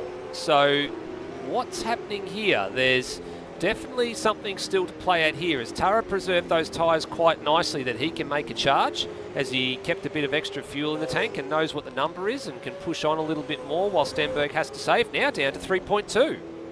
Yeah, I just wanted to go back and to consult with race factors to get an assessment on what this would be. And yeah, no, it's so the tanks are bigger, but the tanks are not big enough. Well, they're big enough to make 38 laps, not at full chat.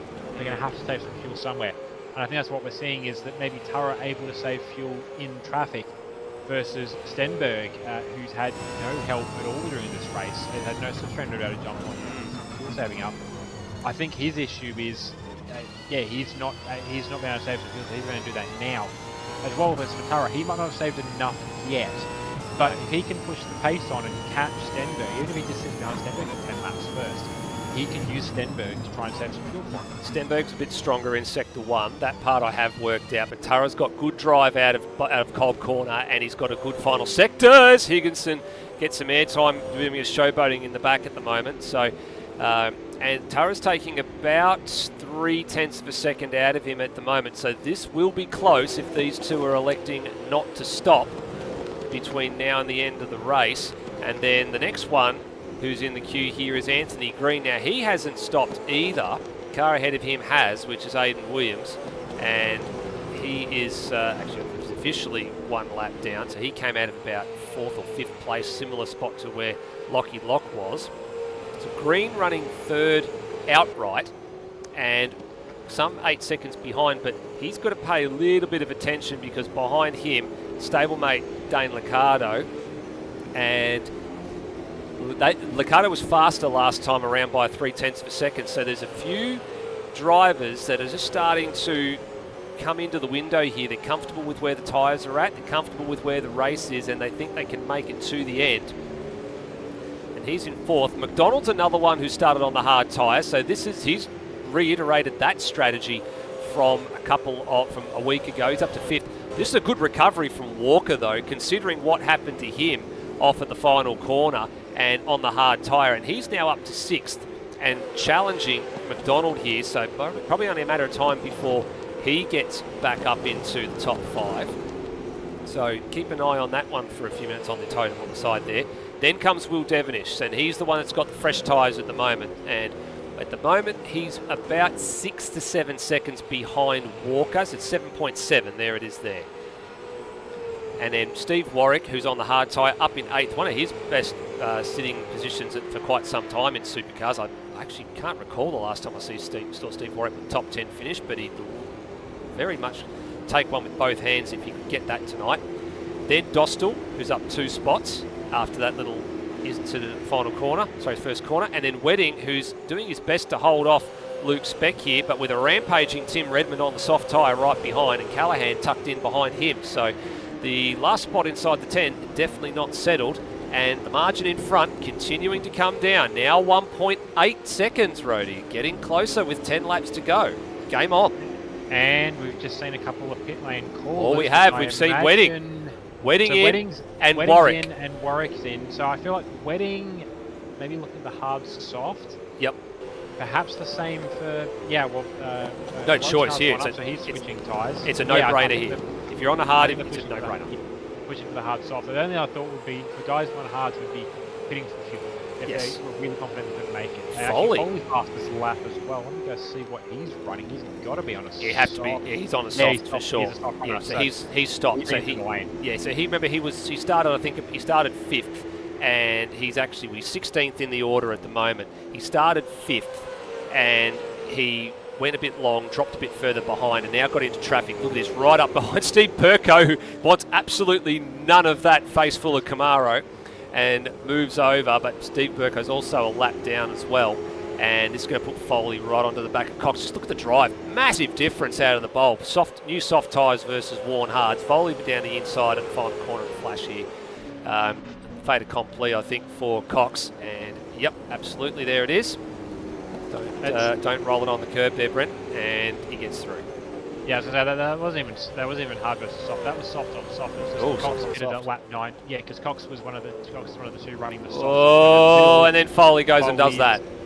Yeah, it has to be a setup thing for Foley because he's been doing that consistently this entire race. And right in front of the race Running leader right as in well, front. because Yeah, look at it, he's here they now come. He's now risking a lap down. That's it. His pace last lap, if he can do that again, he'll be able to pull himself back out of the blue flag. But yeah, he's very much now at risk going a lap down. Certainly is a race leader coming through turn 5, and you can see, just look at the wall of traffic that's coming up. Foley is ahead of them, then Burko and Cox, and well, Burko is out of sequence here, but then you've got Foley who's trying to re-hunt down Cox. Burko gets out of the way again as he tries to hunt down Foley, tries to hunt down Cox. So 1.6 the margin out in front now between the two race leaders. They're right behind this battle here. There they go, 1, 2, 3, and then Stenberg, and then Tara right behind him.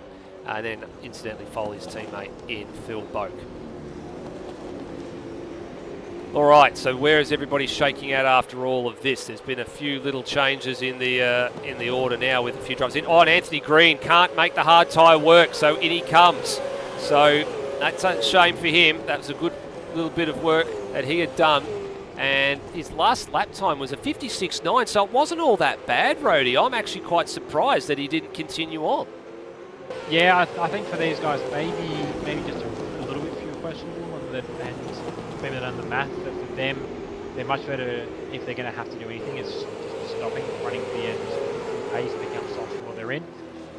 Walker's moved through here as well. I would have thought that generally the better call would have been to just run the hards out and get the fuel to last. But for some guys, maybe it's just not quite in their window. For them, they're not thinking big picture necessarily. They're just wanting to enjoy their race. And even this year, I think the soft tyres are much more enjoyable to run on than the hards. Now, I'll tell you what, that actually feels pretty nice to have a little blast at the end. That moves Liccardo up to P3, but he's under siege here. Wedding, what was he doing on the inside of Wayne Walker? He has pitted. He's got fresher tyres, so he's entitled to have a go. Oh, Walker not too pleased with that. Bit of the flash of the headlights there. He was fighting for Liccardo and then saw a massive send from Wedding. Now, if Liccardo's smart here, he rolls out, lets Wedding go, and he does. So good, smart decision, but that now puts the 217 right on the hammer of car 35, who's recovering through the field. It just got so much more pace. Both these drivers have not stopped, but it is very much a case of park the bus for Liccardo, and that's exactly what he does. He parks the bus. There's some push and shove going on here. Meanwhile, Devonish is roared onto the back of Damon McDonald behind these two, and he's going to get that move done down the inside at the final corner. Now, they're in chat together as well, so this will be a fairly easy. Oh, there's contact! Walker and Liccardo contact. Walker goes on, and Liccardo goes sailing off into the kitty litter. That was brewing. That was brewing down the hill, and I'm just wondering whether there's been a little bit of an accidental bump at the part of the hill where the cars get a little bit light. Redmond will take I guess a position here as well over to the old Paint Doctor replay, and we want to get a bit of a look here just to see what happens. So we're watching a couple of different battles here.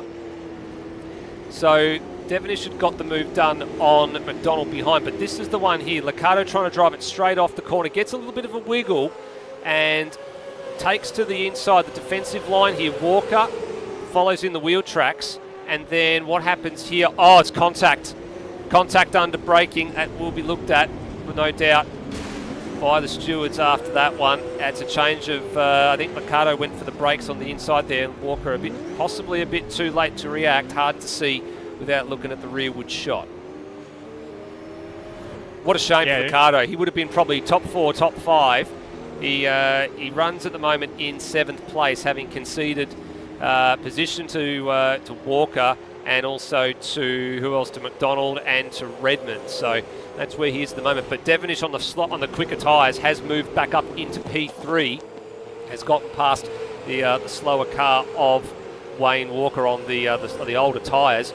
The important thing for him, though, is look at that 13.8 second margin to P2 Noah Turra, whose challenge has stalled a little bit here, and it's stalled because of the traffic, but it's also now come back to him because Steve Warwick is the next car that needs to be cleared by Stenberg. Oh, and there's a bit of get out the way here, and a bit of sliding of tyres too, and Turra's now right there. So this is the problem when you pit. You come out into a traffic situation. In some cases, it's not favourable for the leaders. They've done the hard work. They've picked a strategy that works for them, and then the lap traffic becomes a bit of an issue in an inconvenient way for them. So Stenberg a little bit frustrated, I would say, under the helmet of car 47 right now. Dostal's not in this fight, but he's looking for, I think, for an extra spot. No, he's not. Yes, he is. He's looking for an extra spot potentially if he can stay with this lead too. Here we go. Turra has got overlap down the outside, heading to the final corner. There's a bit of contact. Was that Dostal with some accidental contact, trying to make some extra time here? You don't want to involve yourself in this battle. You've got to be very smart about it here because this is for the lead of the motor race, and you want to let these two fight. Absolutely, yeah. You're not going to do yourself any favours here. I can see what he's trying to do. He's trying to get onto Steve Warwick, and Steve Warwick's got the pace of the fresh. He's driven away. And Dostal's got the pace of the fresh soft, but he's stuck behind these guys that are battling on 36 lap old hard tyres, and he's faster than them, but he can't do a thing when they're trying to run too wide, and probably very much he knows better. He wants more than anything to be with that train of cars. Oh, big send!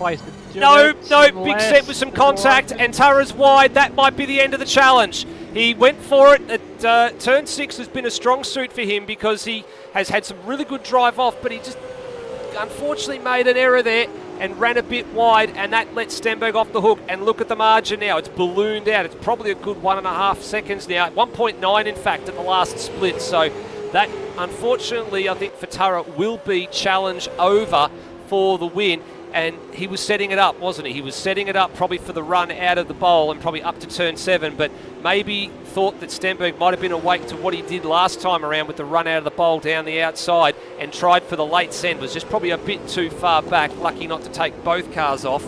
But I think that will probably gift the win here to Stenberg.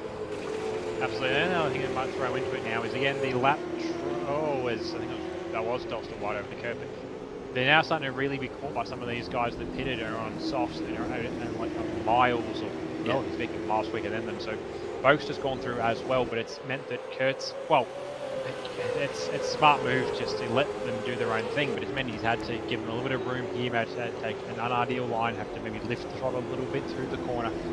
And it's worked the margin back down a little bit. Turra's back to almost within a second now as we start the last lap, but it's going to take something pretty special here to make something work. 0.8 of a second. Oh, Stenberg, has he had a moment? Has he had an issue? Has he got a problem? Tyre. He's got a problem. Tyre's gone. Tyre's gone for Stenberg. Oh dear, it's all giveth and taketh away. He was slow heading into the first turn, and it looked like there was either it was a fuel problem or something happened. Turra has had a big lock up as well. Has he had a tyre let go?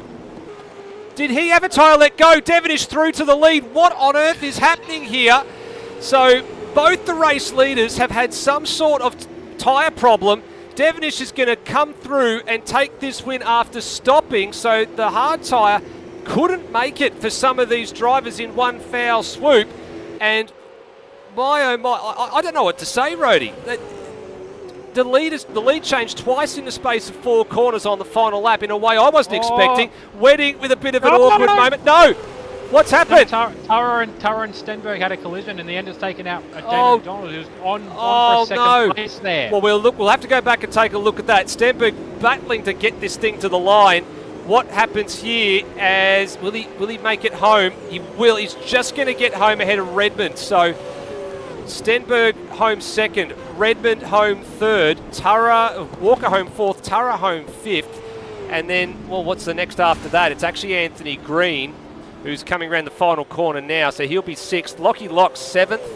Daryl Callahan is going to be the big beneficiary here. 11 spots gained. He gets home to eighth, unfortunately at the expense of what just happened with Rutledge ninth. That's a top 10 for Cam Rutledge. 15 spots gained by all of that, so he's made the hard tyre strategy work. And then Foley finishes in 10th. But my, we've got to go back and take a look at what just happened, because while we were watching that out in front, something else has gone on.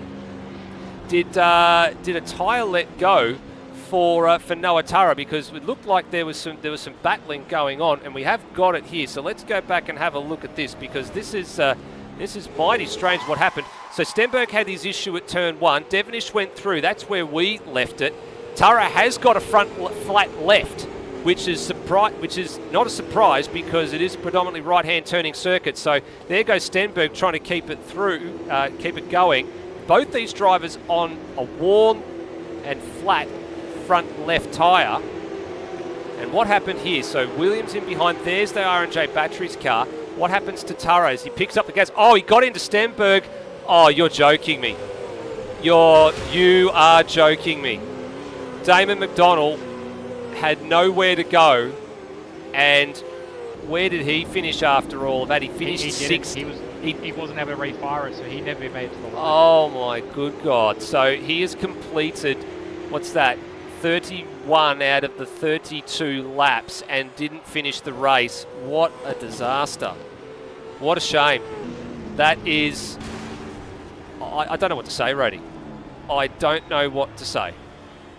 Yeah, that was a monumental upset, and in many ways for McDonald, but also for the guys that were leading that race up until, well, more or less what was it, the last lap. It wasn't quite, as far as elbow level stuff, 2014 Bathurst, but it was pretty much that. It was all down to Devonish to try and bring him back in, and then he couldn't. He was nowhere near, and then tyre went for one driver, tyre went for the second, and before you know it, they both wobbled off the track, and Stenberg straight on through.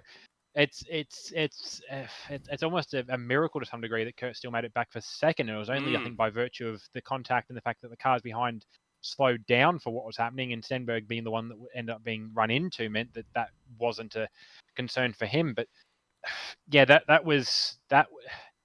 I expected some. I said something needed to happen, and clearly I didn't touch any wood because something did happen. But yeah, there's going to be some stuff to look at after that one, I suspect. Yeah, I think so too. There's going to be, I think, a fairly lengthy investigation as to what happened there, because, well, that's a very, very unusual set of circumstances. Like, the bit that got me, well, my attention first and foremost, Rhodey, was Stenberg slowing unexpectedly on the approach to the first turn on the last lap.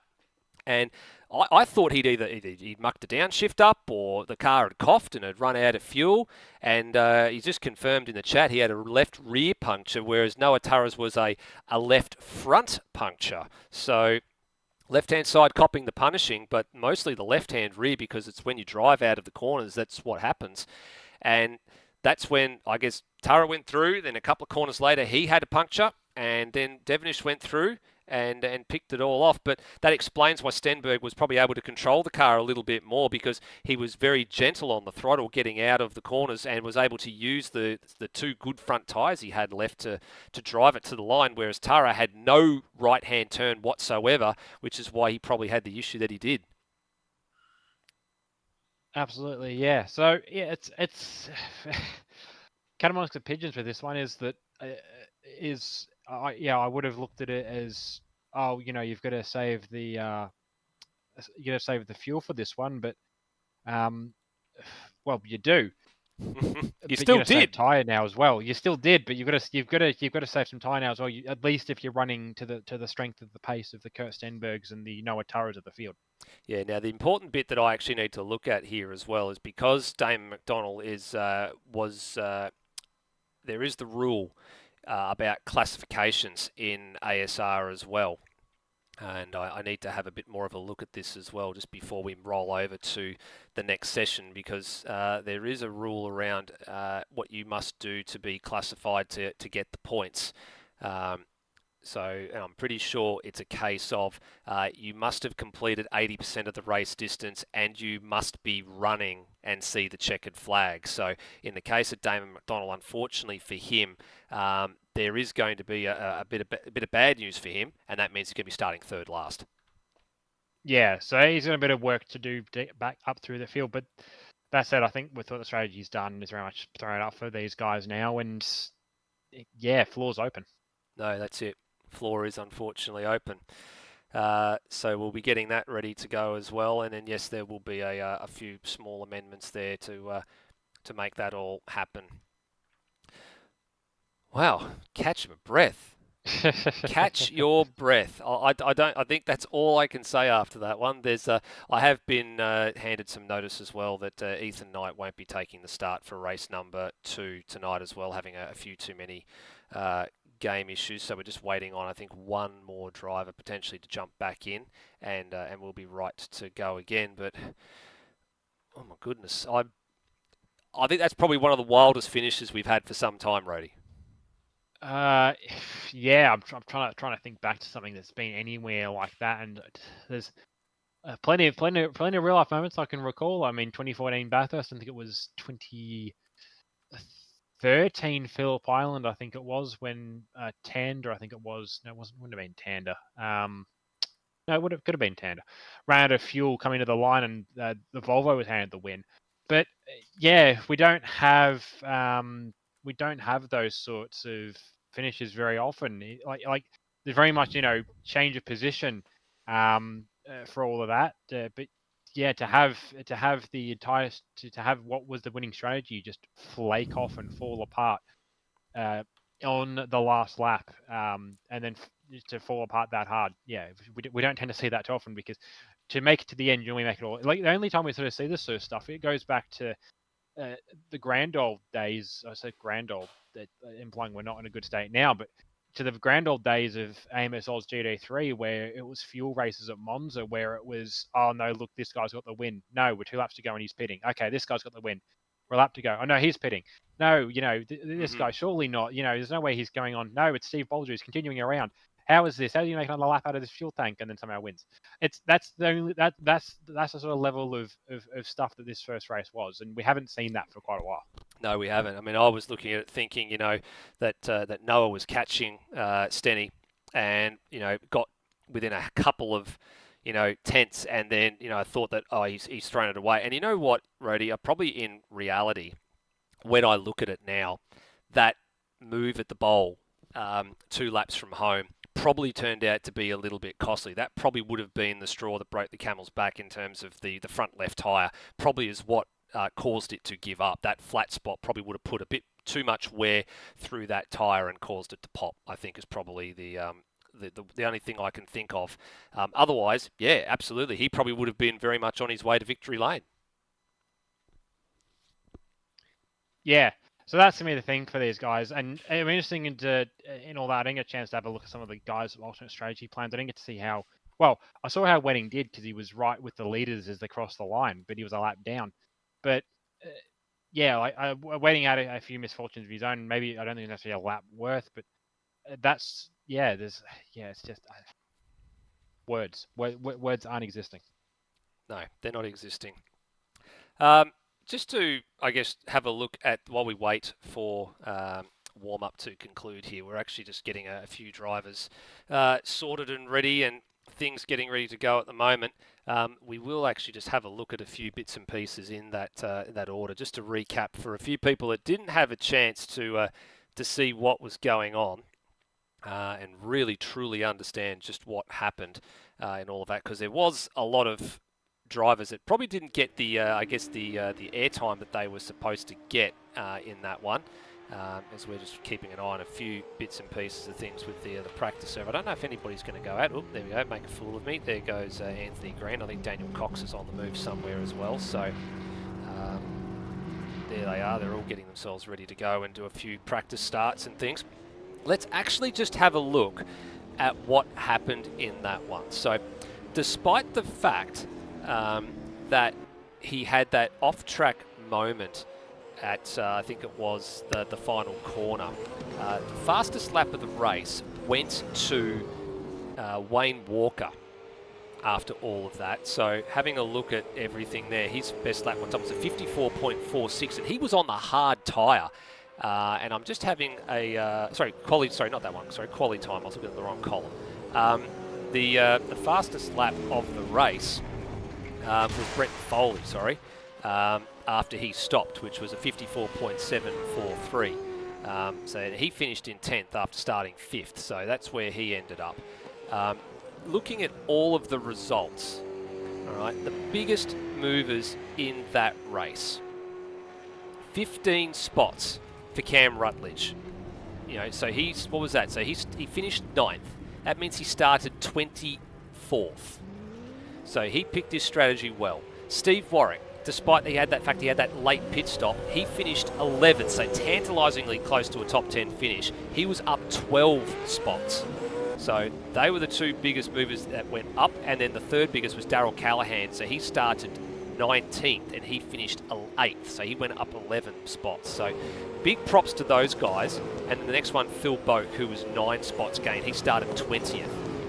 The opposite end of the scale, Rhodey, Termo, Curtis Igmanis, as we know him as, he was a non-finisher. He started well up the order. He lost 18 spots. He was classified 28th. He started 10th, so he's the big one out, odd one out of that one. And then the other one was Luke Newing.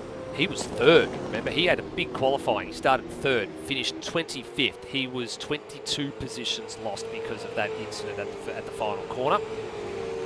The hard luck story, the two hard luck stories out of that one. Dane Liccardo, 9 spots lost, so he was started 9th. He was running as high as 3rd and then ended up finishing 18th. And then Damon McDonald was the unfortunate bit of bad luck. I mean, was classified 16th, but will be dropped all the way down to 27th after all this is said and done because of that, how the system works with the non-finishing. But yeah, there's a few big tales to tell in that one, and I don't know what's going to happen in the next one because there's drivers that are starting well out of position than what we're used to be accustomed to for this one. Darryl Callahan and Cam Rutledge starting out of, they're starting out of 8th and 9th. So 9th for this man on screen, probably highest starting position he has had, Rhodey, in what, 4 years, 5 years? We have to go back to the record books. I'm testing your knowledge here. Yeah, you are. Yeah, you're definitely right on the spot. We're going back quite a bit for that. But, definitely been a while. It's been a long time for Cam Rutledge starting up this high. Steve Warwick out of 11th, so that's a big starting spot for him, and he's going to have to be sort of aware of there that you've got Brandon Dostal next door to him, Phil Boak, Daniel Cox behind him, and I think those two drivers behind will know what to do. They know the game. So Steve's in a good spot here to capitalise on some misfortune of others in front. And then the ones that are starting a bit further down the order. So Luke Newing got a fair bit of work to do. Termo got a fair bit of work to do. One row that's going to be interesting to watch is going to be row 9, Lewis Wedding and Dane Liccardo, Rhodey. I know. We have a few jokes and chuckles at that one, and I mean, look, it is a bit of fun we have sometimes. But look, there has been some history between them. We all know that, and it's just a little sense of ASR irony that they end up starting side by side in the race.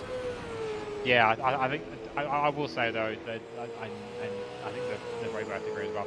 I think there definitely was a point in time where all that was relevant. I think they've both moved on in different ways from where that is now, though. I think they're both going to be in a good spot. Also, they're probably both had different strategies in mind as well, which is going to influence how they race, and just as simply as how the start goes for them as well. It's going to influence how it plays out. But it's I think relatively speaking, very much water under the bridge for the pair of them, and just going to be out there having some fun. Obviously, Dane's got a championship to worry about as well, or a championship implications, whereas Wedding, I mean, he's very much focused on the team standings, and to be fair, for a reserve driver to be in the top 10, he's having a pretty good run of it, but it's just sort of how the hand has been dealt to him this year at Pixel. But for him, very much, Dane's very much in sort of the I wouldn't quite say he's at the beginning of his career, but relatively speaking, he's still one of the youngins. Whereas Lewis, and he has actually said this in the ASR Discord, and it maybe doesn't reflect on his driving, but it reflects on the attitude as a whole. He will be stepping down from admin duties at a later point in the year, and that's probably shifting for him, or resembling a shifting of priorities for him as well, which means that he's a reserve driver this year. He stepped out last year. I wouldn't be surprised if we don't see him too much on the grid at all past down to 2024.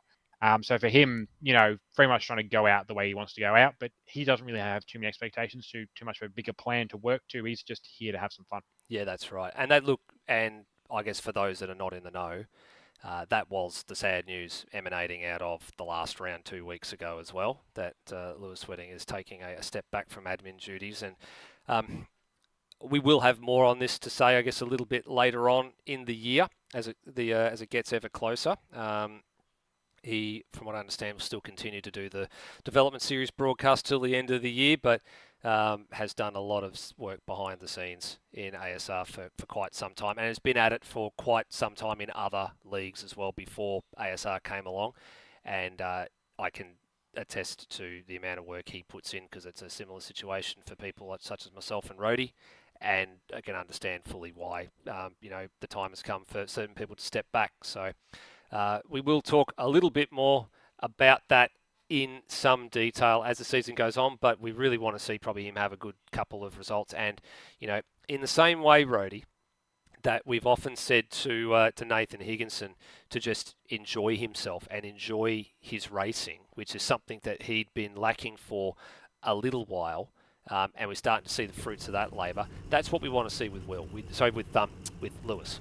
We just want to see him have a couple of rounds where he just enjoys himself, and when he sort of slipped back into that mentality, often things will happen.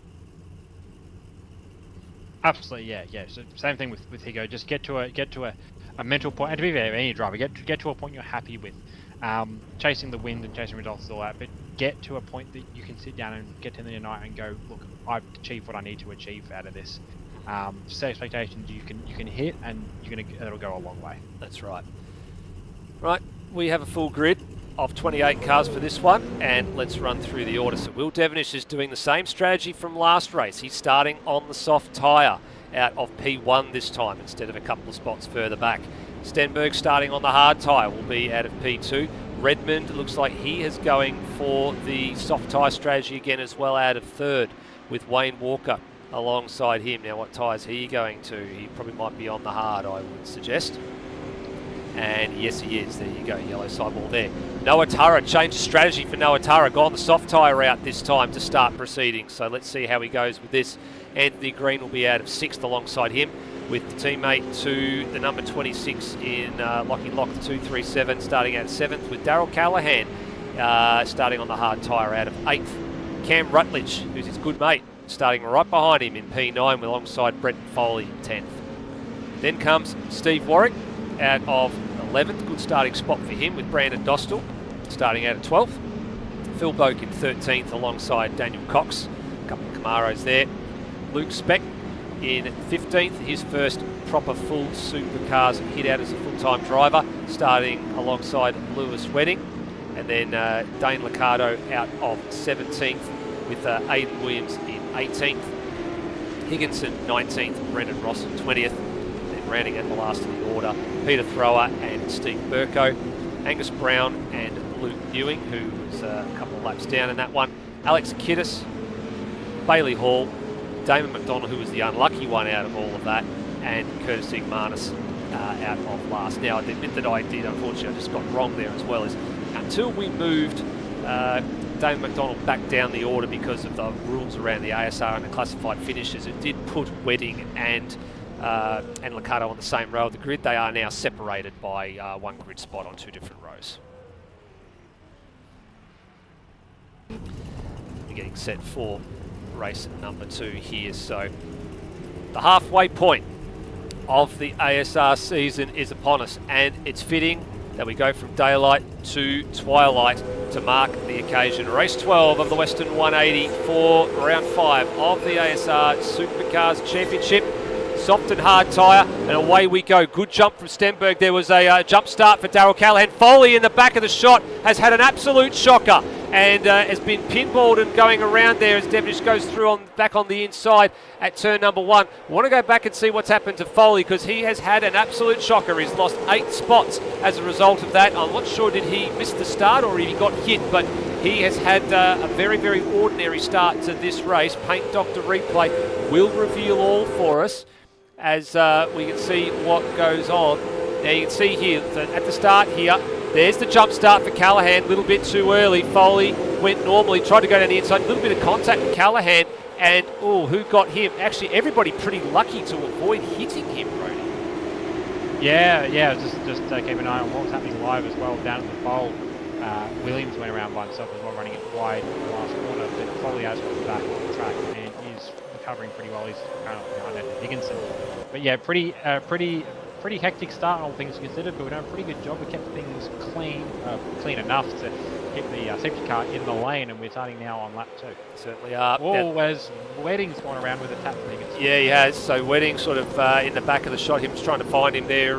There he is there, and he's actually really awkwardly on the curb there as localised yellow. Can he get this refired? Or is something going on there? I think he might be just waiting for a couple of cars, is he? Something not going quite right for that one there. Yeah, he is moving again. So another replay time for the incident with Wedding. Did he get a bit of contact here? So Foley had gone through and Wedding on the outside, and won that one, isn't it? So I think Wedding moving back down to the racing line. Higginson a little bit committed and probably will be having a look at that one, I would say, post-race. Yeah, more than likely that will be at post-race. Back to live pictures though, when Devonish has pulled out a second lead now over to Redmond. Both of them also checking out on the previous pace of the last race, but crucially, top 3 out there on the soft tyre. Yes, Noah Turra was the other one as well, and he's now moved past Stenberg as well. Now, this is a departure from what Turra did last time around, but I think it's just a simple case now of he knows what the hard tyre was capable of and is now looking at this, I guess, rather objectively and deciding what lap time he needs to do. Bit of argy-bargy going back on behind Stenberg with Walker under attack here from Anthony Green. Good lunge at the final corner, got that done. That actually upsets the run of the 217, allows Lockie Lock to have a bit of a look down here at turn number 1. Will he send it down the inside? He does. He gets up to sort of the halfway mark of the Wayneswell Motorsport machine. Can't get that pass done though, has to slot back in, but that's the risk you run here sometimes as well. You become vulnerable off of the final corner if a pass is made on you and another car's trailing very, very close behind. You then become under a little bit of pressure going into turn 1. Absolutely, yeah. So this is where the challenge comes from these guys is for anyone who's being passed, trying to get yourself back onto that line as soon as possible. It is one of the few tracks in Australia where you can comfortably go to wide the entire lap through a large operation, but clearly the ideal racing line is not one that's 2 lanes wide. It's very much sticking to a prescribed line as Locke goes for a lunge down the inside of Walker Snowsage as well, off screen. Pete Thrower's out of this race as well very early, so hopefully everything's all right for him. But yeah, Locke now through on Walker up to 6th. Yeah, got that move done. Now I also noticed as well, just ahead of these two, that Aidan Williams is out of sequence, and he's actually been through the pits at the end of, I think it was lap 3, so definitely not a glitch. You are not, your TV set is definitely not correct. Sorry, he's definitely correct.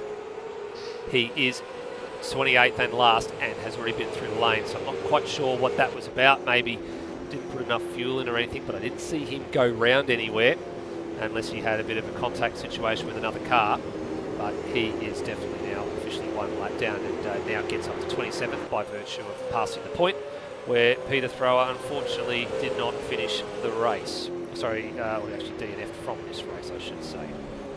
Yeah, I'm not sure what's up there for this. I don't know, maybe he managed a little bit of delay getting back to the grid and missed the setup thing or something. I don't know. That's an odd one to pick this early. And yeah, putting this early unless he's going to run to the yep. Steve Warwick with a little bit of defensive act there from, what was it, Luke Newing, who's made some good spots, and I think maybe might have just been escorted a little bit wide at the final corner there. Brendan Ross wiggling away behind as he goes past Cam Rutledge. I think Campbell started on the hard tyre and has just sort of fallen down through the field. Damon McDonald's actually doing a pretty handy job to make up a couple of spots here, so he is in the Camaro behind Steve Burko. He's made up 8 spots already in the opening 5.5 laps, so good return for him. And what tyre did he start on? Ready? Has he started on the hard tyre or has he started on the soft tyre? I feel back in the grid, I would have thought that he started at the hard tyre for McDonald. And for McDonald, he's out there on the softs. Okay, I so believe.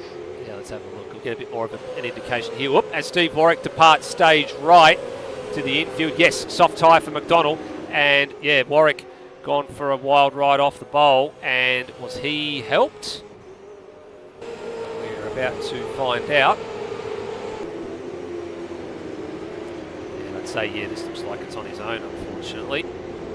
As running all by himself, and yeah, it looks like it's a very awkward situation. Has he? Oh, he's bit of a game moment there, but I think what's probably happened there is he's lit it up and yeah, gone across the infield there. So yeah, that looks and that's over. And that's I'm sure because he's out as well. So yeah, I'm gonna guess probably the same sort of thing. Maybe the game's right enough, and it's just throwing his car in the direction at last had inputs for. Yeah, that's right. So unfortunately, I think that's him over and done with. It's one of the things, unfortunately, we have had a few dramas with some drivers. Whoops, as Higginson shows his right-hand side tyres there. We have had a few drivers that just have struggled a little bit sometimes to get the Gen 3 mod into, I guess, the best operating window with everything that happens and the size of these cars. And there is still continual work being done behind the scenes to improve it, but every time we make an improvement it gets a little bit better, but then there's still the odd driver that still has a few dramas. And I guess just on behalf of the ASR admin crew, just like to say thank you to everybody for the patience this year, because it has been it was an ambitious choice to go and build the cars the way they were built, but it does take a little bit of fine-tuning to get some of these right, and it should be right for Enduro Cup, which is coming up in about 3 months, because we'll need it because of the races that are in play there. Ricardo's got some defending to do here, Rody. He's got a rampaging Brent Foley, who now wants the outside, and Egmanis, who's driven from the rear of the grid field, now up to 12th, so good return for him as well. And onto the front straight they come. Yeah, Foley's joined Ricardo for this start. They're both on the hard tyres, whereas Egmanis, especially from the back, and there's probably evidence from the back. Foley again. Why? Actually, a setup thing for Foley because he's consistent at missing turn 1. For Egmanis though, through on those soft tyres, has opened up the door actually as well for Foley running wide. As I showed the door to his teammate Phil Barbagallo, who had a quiet run in that first race, but did end up finishing fairly well. Yeah, that's right. So Boca's now gone ahead of Foley. It's been a long time since I said that, actually. I think it was from when they had their championship year back in 2019, where Boca was ahead of Foley on quite a number of occasions. Boca now wide at Cold Corner, and Foley will get the run out of the bowl. Good drive now down the inside. Will there be a change of position? All the meanwhile, Egmanis is starting to pressure Ricardo while these two fight, and Ewing wanted a piece of that as well, and Foley skates through the apex, understeers completely wide, now drops a pair of spots and almost a third. I would have thought at some point there would have been a bit of a team orders sort of situation play out there. Would have been, look, too wide, we don't really want to risk losing one or both the cars here, someone's going to back out.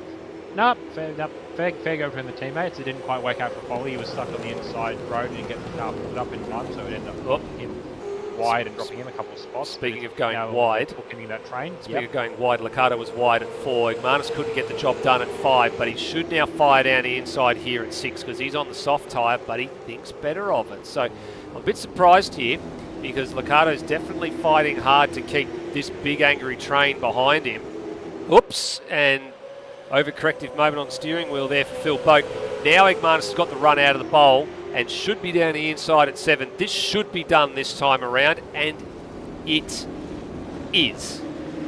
Yeah, Ricardo perhaps trying to look for a bit of a run off the back end of that to try and go over under, but just, yeah, brilliant line through Egmanis, doing the right thing on the inside, actually the car stopped little bit of inside curb, but you kind of have to make sure you leave the car on the outside. And in the end, he's actually been so generous with room with the car on the inside this time at turn 1, Liccardo straight back through again. Yeah, I was surprised he didn't cover that off a little bit earlier, because Liccardo's just being just driving as sensibly as he can here.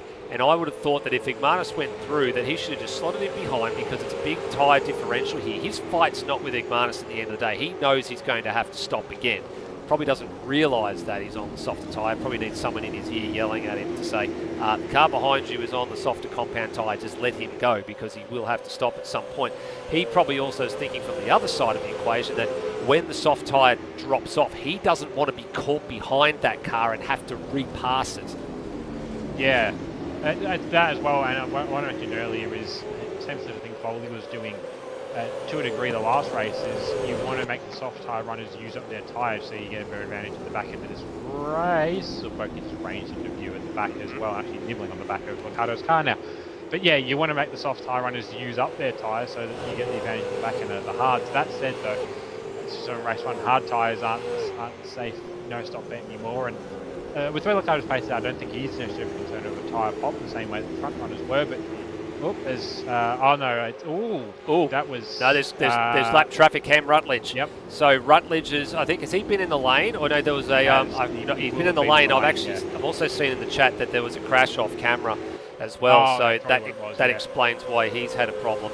But yeah, they had to negotiate that car, and that's released Igmanis now and has let Ewing onto the back of Liccardo. Now these two are both on the hard tyre, but Ewing's definitely got a bit of pace.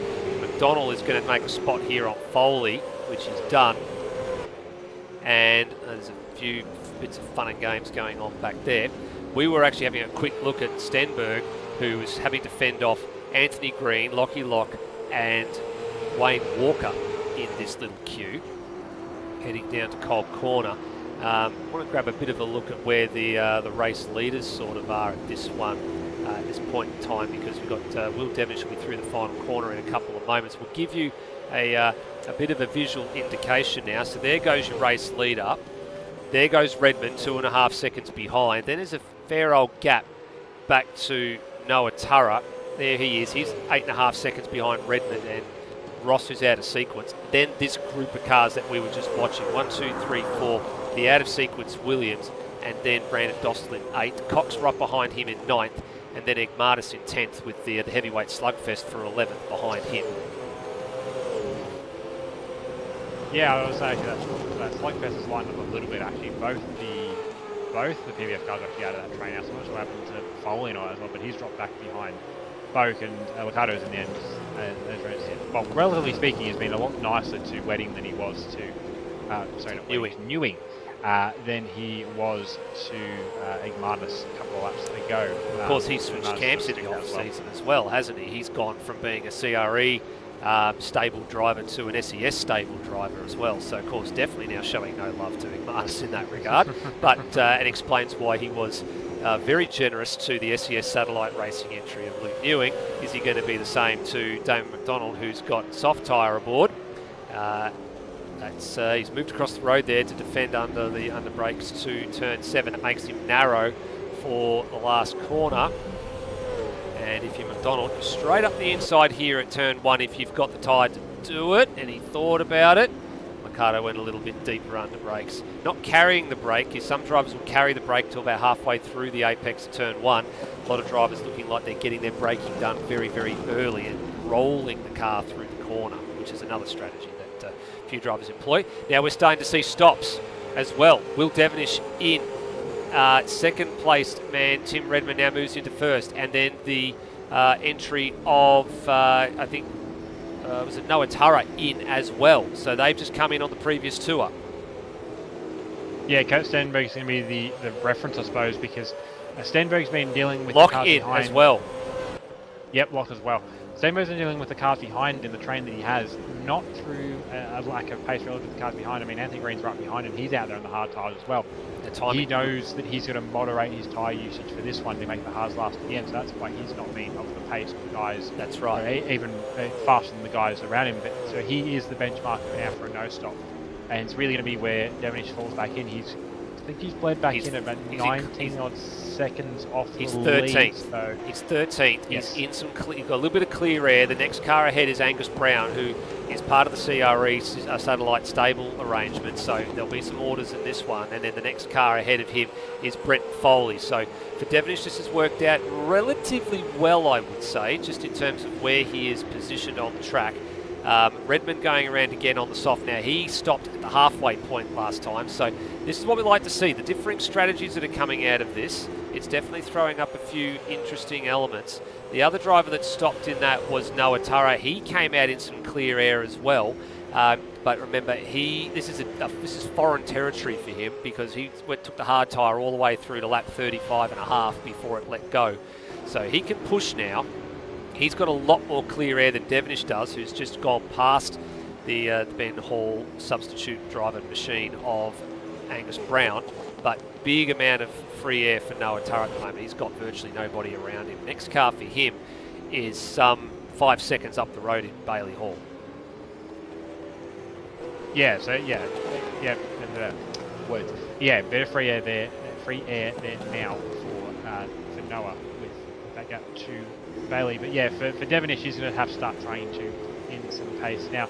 Not too much. To be fair, he's not going to put in too much pace right now anyway, because spinning this early, he will have jumped onto the hard tyres. So again, fresher hards than Stenberg, which is what worked out for him in race number 1. And perhaps knowing that worked out for him, at least the way things worked out, it validated for him in his mind. I'm not saying it's the wrong strategy, but having two people fall off the road in front of you does help to validate the idea that you're doing is right. As I've just seen next speed fall off the road, Marnus fell off the road in front of him at turn 1 as well. Yeah. Just rejoined in front of the 015. But, sorry, 15.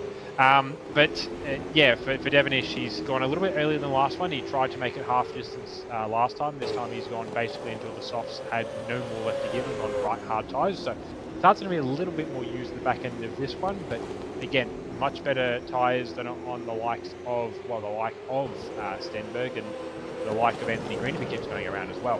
And yeah, we might see something like that happens again, or maybe Stenberg and Toe manage to get the tyres to last. That's right. Well, Redmond I was just seeing bottled up behind Wedding for a couple of corners, but he's managed to clear him now. I mean, that will have hurt the lap time just a little bit. This is the point where Redmond came in last time at the end of lap 19, so it may not be all doom and gloom, but you probably wanted to time your arrival into the pit lane a little bit better than having to negotiate traffic on your in lap, because Wedding has stopped, currently running down in 20 seconds. So if Redmond does indeed pit, he'll get that lap back, and just got to be careful here and watch for the arrival into the lane. No going around again, so Redmond extending the life just a little bit more will get one more lap out of the soft tyres, 56.8 that time around. So it cost him about a half a second being bottled up behind Lewis. And all the meantime, Stenberg actually raised a little bit of that margin as well. This battle's still going on, Rody. Liccardo doing a mega job to hold off a driver on some soft rubber here in Damon McDonald. As we were saying, he doesn't want to get caught behind the driver and get past as McDonald departs into the lane. And that's precisely why, because you don't want to be caught up behind a car that's on slowing rubber and have to come in and or have to negotiate that car before it comes into the lane. Now there's Devonish behind as well, so he's now caught up to the back of, is that Brent Foley? Yes, Brent Foley in 8th spot, who's on the hard tyre. No admin love lost in ASR between those two either. And these two are now going to have to negotiate Liccardo, who's this is parking the bus quite early, I would say as well, Rody, as the race leader is in. Redmond in for his stop. Yeah, so Redmond, based off of where Devonish dropped back in, is probably going to fall in about 15th or 16th. We'll see if it comes back through. But yeah, Liccardo picking his line very early, doing the right thing at least, making it very clear to the guys behind that, look, he's going to park it right here. Same here. Little bit of contact there, and Devonish through. Look at this. This will be a 2-for-1 special down the outside at this rate. So there's Foley. He's been passed by Devonish, and can he hold it around the outside? This is a dangerous spot to be, considering these two are in a bumping duel at the moment, and this is going to be very costly time-wise for Devonish. He needed to clear at least one of these cars, if not both of them. He hasn't done it. This could be a challenge for the race win that might be under threat here if he the same situation occurs as what happened in race number 1, what do you do? Set your drive up off the bowl, or do you use the wedge here? So he uses the wedge that Liccardo's created to get down the inside of Foley. That's 1. Now he needs to get the run out of the bowlers. You should get on fresher rubber here, and Liccardo parking it down the middle of the road, and this will be a switchback manoeuvre if it's going to happen. Nope, No, long way around the outside, and he got it done. He got it done. So Liccardo got out of the throttle, I think, and got it done, because he's now got to worry about Foley. So he was under siege from both sides here. Foley seizes the opportunity is now, and he can't get it done. He can't get it done. Yeah, Dane's been admirably very stubborn about this. He's refusing to take it lying down. Ridiculously stubborn.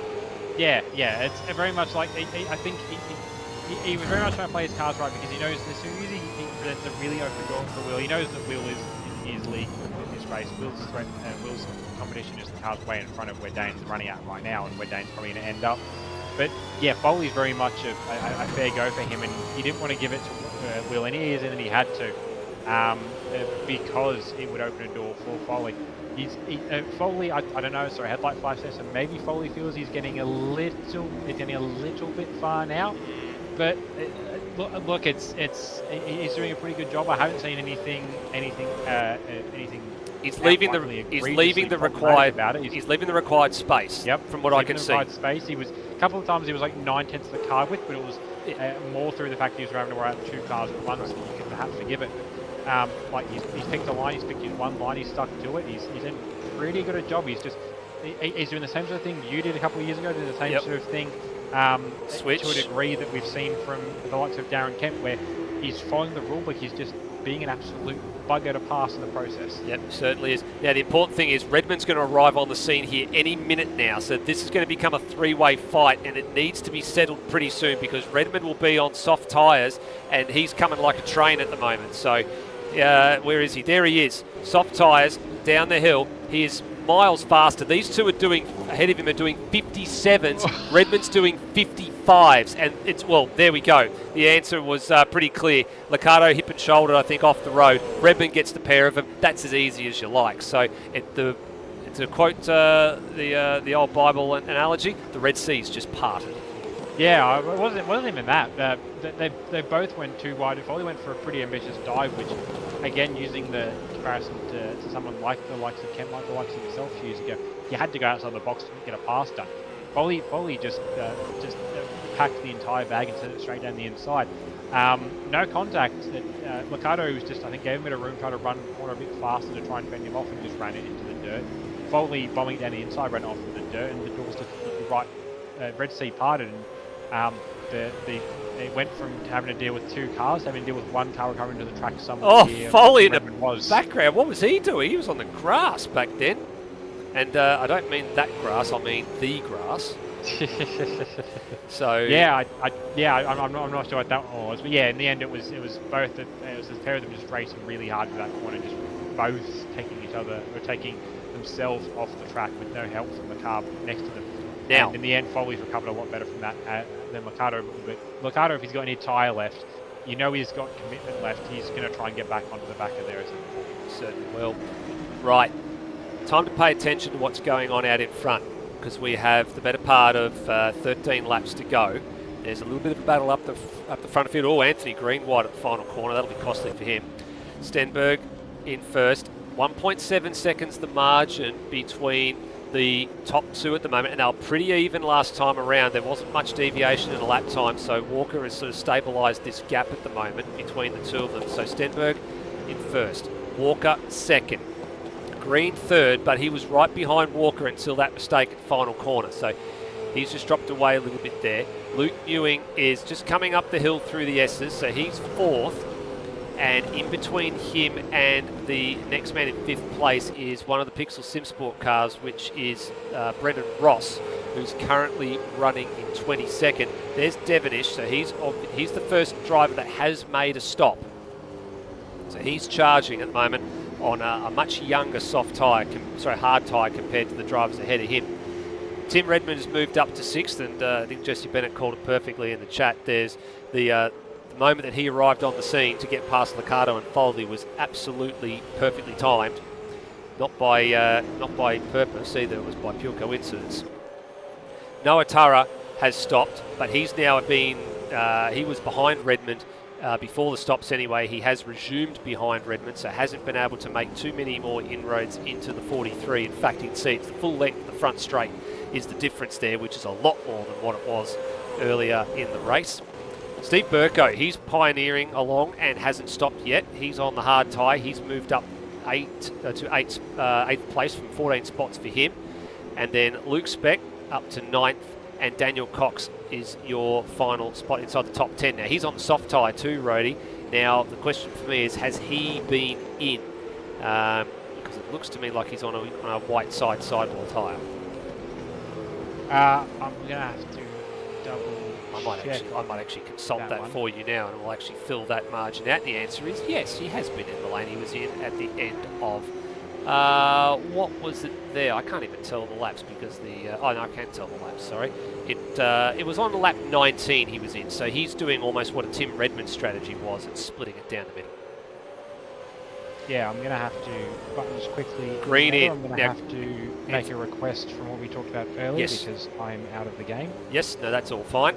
So from Redmond's point of view, he has now just moved up to 5th place in this running order because of what Anthony Green has just been into the lane. So that sorts that part of it out for him, and it moves up one more spot. Now, I'm just trying to see whether or not he's actually making any inroads into, if he's making any inroads into Will Devonish at all or not. Now I'm going to sort of get it, Bas Brendan Ross will start to get a bit more of an indication. Now Devonish's time across the line is about to be registered, and it's a 55.9. And Redmond at a 55.9 as well. So, but there, of course, was a little bit of traffic in the way then too. So let's see what happens over the course of the next couple of laps. So everybody's moved up a couple of spots here. Cox up to 9th, actually puts Lockie Lock inside the top 10 by virtue of Anthony Green stopping. He's now dropped down to 12th place. So he's dropped behind Cox, behind Lock, and behind Dostal. Yeah, so the race now for Devonish is going to be a little bit different to the back end of the last one. The guys in front will have done a slightly better job of looking after their tyres, and as you mentioned, Green was the one that we're looking at now who was running with that train, and he's now been into the lane. He's now on soft, so he's going to be one of the quickest cars out there on track at the moment. He'll be on these guys pretty quickly. But yeah, he'll catch up with these guys pretty quickly. But again, the matter of spots is what it is, and he is he's coming back on this train now. But he's going to process through 5 or 6 cars before he can then clear that train and then move on to the likes of Noah Turra, Tim Redmond.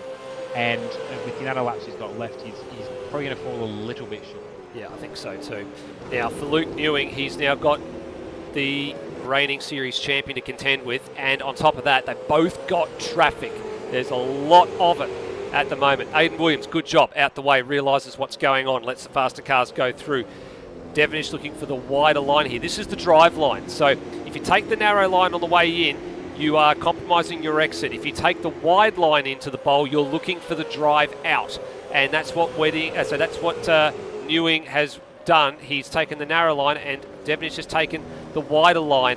Now, crisscross, is this happening here? It looks like it is. Oh, and the contact, accidental. Oh, no. That spills Newing into the lane and well beyond the back of the pit lane, actually.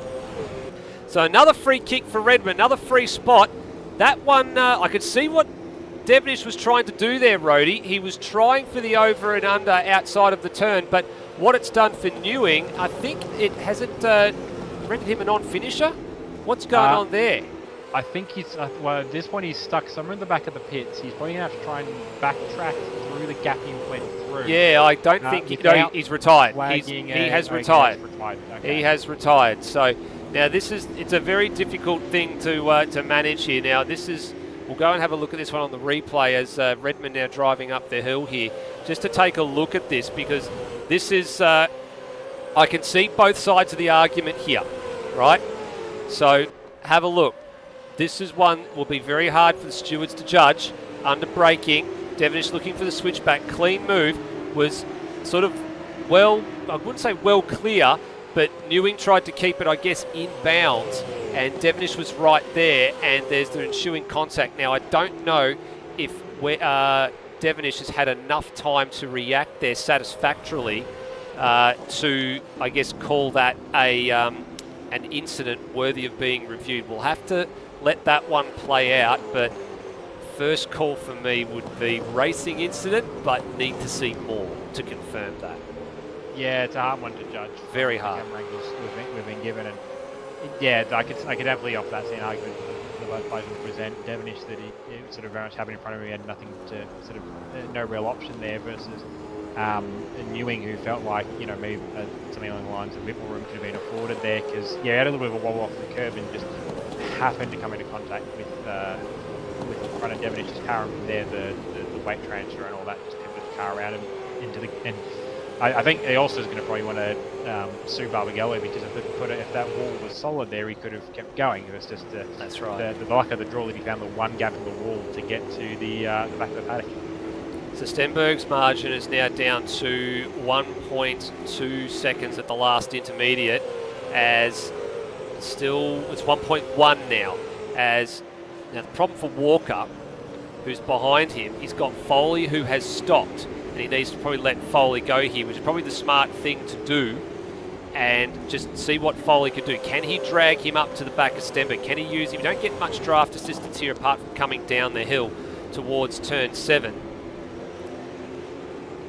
And this will be the interesting bit over the remaining 5 laps. The battle's really for the race win here, because Devonish is sort of a bit too far back to challenge. He's going to rely on something to go wrong for those front 2, like what happened earlier, a lock up on the hard tyre or something like that sets the tyre off and unfortunately means that there's a non-finish here. And Will's got his own worries, because Redmond's driving pretty hard at the moment and was a 1/10 of a second quicker last time around. Might run out of laps. 2 seconds the margin there. So first and second not settled, third and fourth not settled, and then the 5th place man Noah Turra has got good margin over Steve Burko at the moment. And now Burko's going to have a problem pretty soon, because Dostal, I'm not sure if Dostal has actually stopped or not, but he's ahead of Green, who has, and there might be an orchestrated change of positions coming in the next few moments. And yes, Dostal has stopped. He stopped late. It was on lap 25, so he actually should be good to the end. So he should be right on Burko's rear bumper. But I'm not sure if that's worked out the way that he probably wanted, because Burko has not stopped. So this is a bit of a curious one here. I expected Dostal to be right there. He is making up the ground, Roadie, but what can Steve do in the next couple of minutes? Now remember, these two have got a little bit of unfinished business in development series from Hamilton, where there was a bump and run for the win when Burko was on the hard tyre for the whole entire race, and it allowed Dostal to get through and take the win, which was unfortunately taken off him by a later stewards review, so he doesn't want to do that again. Yeah, very much Roach just trying to play it smart for where the pair of them are sitting. Again, the next car up the road for them is Noah Turra, who's very much checked out that gap. So the only spot they're going to make up here, Dostal and Green, is it looks like perhaps the third change you were talking about might have gone on there. That's said, yeah, teammates, and maybe not.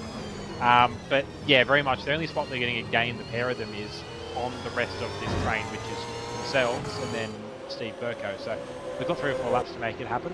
They know they've probably, well, yeah, they're pitted, so they're going to have the tyre advantage. They can just sort of wait their turn. They can see where the weaknesses lie and pounce them. All right, here we go. Out in front, starting to happen on here. 2 laps to go. Foley has caught Kurt Stenberg, and this is now causing a problem for Stenberg, because the margin is academic now at this point. It is very much nothing at all. It is less than 3/10 of a second. So it is game on for the win here.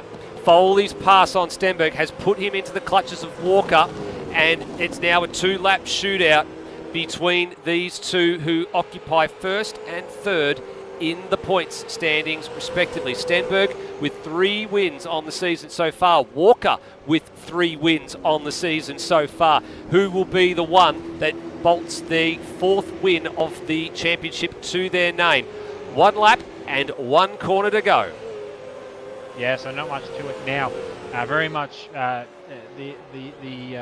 odds would go to Stenberg again, the more experienced driver, at this track, at least from our recollections, and obviously Foley very wide as well. Foley's in separate battle. He's trying to catch. That'll be Daryl Callahan, I think it is, to try and get a spot at the end. Actually, get a spot for 11th. But yeah, he closed up now that gap, and Walker right on the back now of the Anchor Autosports Camaro. Very much going to have to kind of, he's going to have to pop a dive in somewhere though.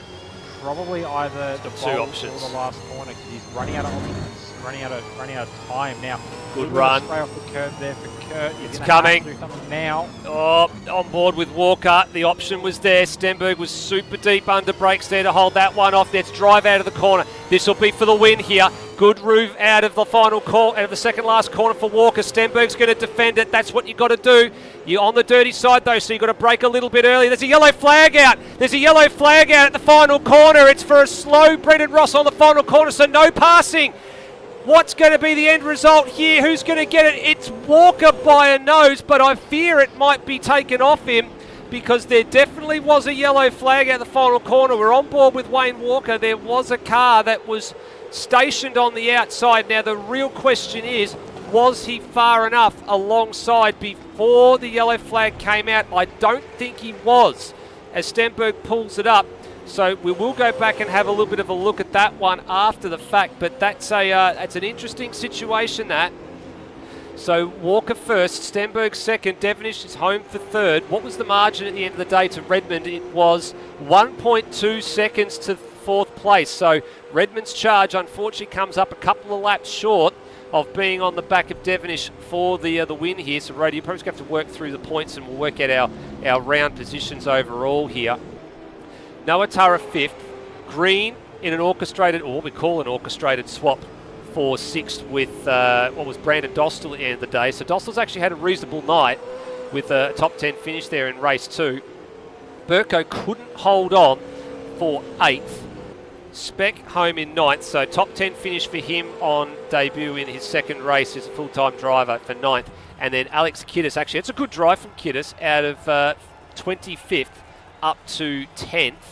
So we'll see what happens there. Callahan in 11th finishes there, Foley 12th, and then Cox, Wedding and Liccardo finishing in 15th place. We're just waiting on our replay officials just to sort something out for us here, just to see what's going on at the back of shot here with a few things. So we will go to the replay now, and we will have a look at this just at the final corner. We're going to use the old free cam here to check this one out. So there goes Dostal and Green. There goes Burko. Now here's Brendan Ross all on his own, and runs wide, and actually, oh no, he doesn't run wide. He spins the car, makes a mistake. So that's the cause of the yellow flag. Then here come the race leaders over the top of the hill. So the yellow flags are still out at this point. Walker down the outside. He was ahead at the point. There it is there. So now the real question will be at what point the yellow flag got withdrawn when Ross got moving. So that's the critical piece. But from the onboard camera, when we were on board with Walker, there was the yellow flag out. We called it on the broadcast, and we just need to see where the yellow flag became withdrawn after that move was made down towards turn 7. It'll be touch and go, but we're going to have to take a look at that one some more, I think. So probably not much we can say, Rhodey, on the other side of this, apart from watch this space. Yeah. From my read of that, it is the pass may have not been completed under yellow, but there definitely was advantage gained. By the time that they approached yellow, I have a feeling that the overlap was not nearly as significant as it was by the time that they exited that corner, and then obviously with the run to the line itself. But where things sit currently, off of my very bleary-eyed maths, would put Will Devonish... no, would it? No, we'll have a look at that part in a little bit. I think, Yeah, Rody, it's we're getting a there's few not much drivers together at the moment. there's not much to it, but it's going to be points the difference for round win. But it's going to be between Kurt Stenberg and Will Devonish. Kurt Stenberg with I'll tell I you who think it is pair of actually. seconds, and Will Devonish with the first and the third. But Yep. So so we're looking at the points here, and it's Will Devonish is your round winner by 3 points to Kurt Stenberg. So a first and third plays a second and a second. So there wasn't much in that at the end of the day.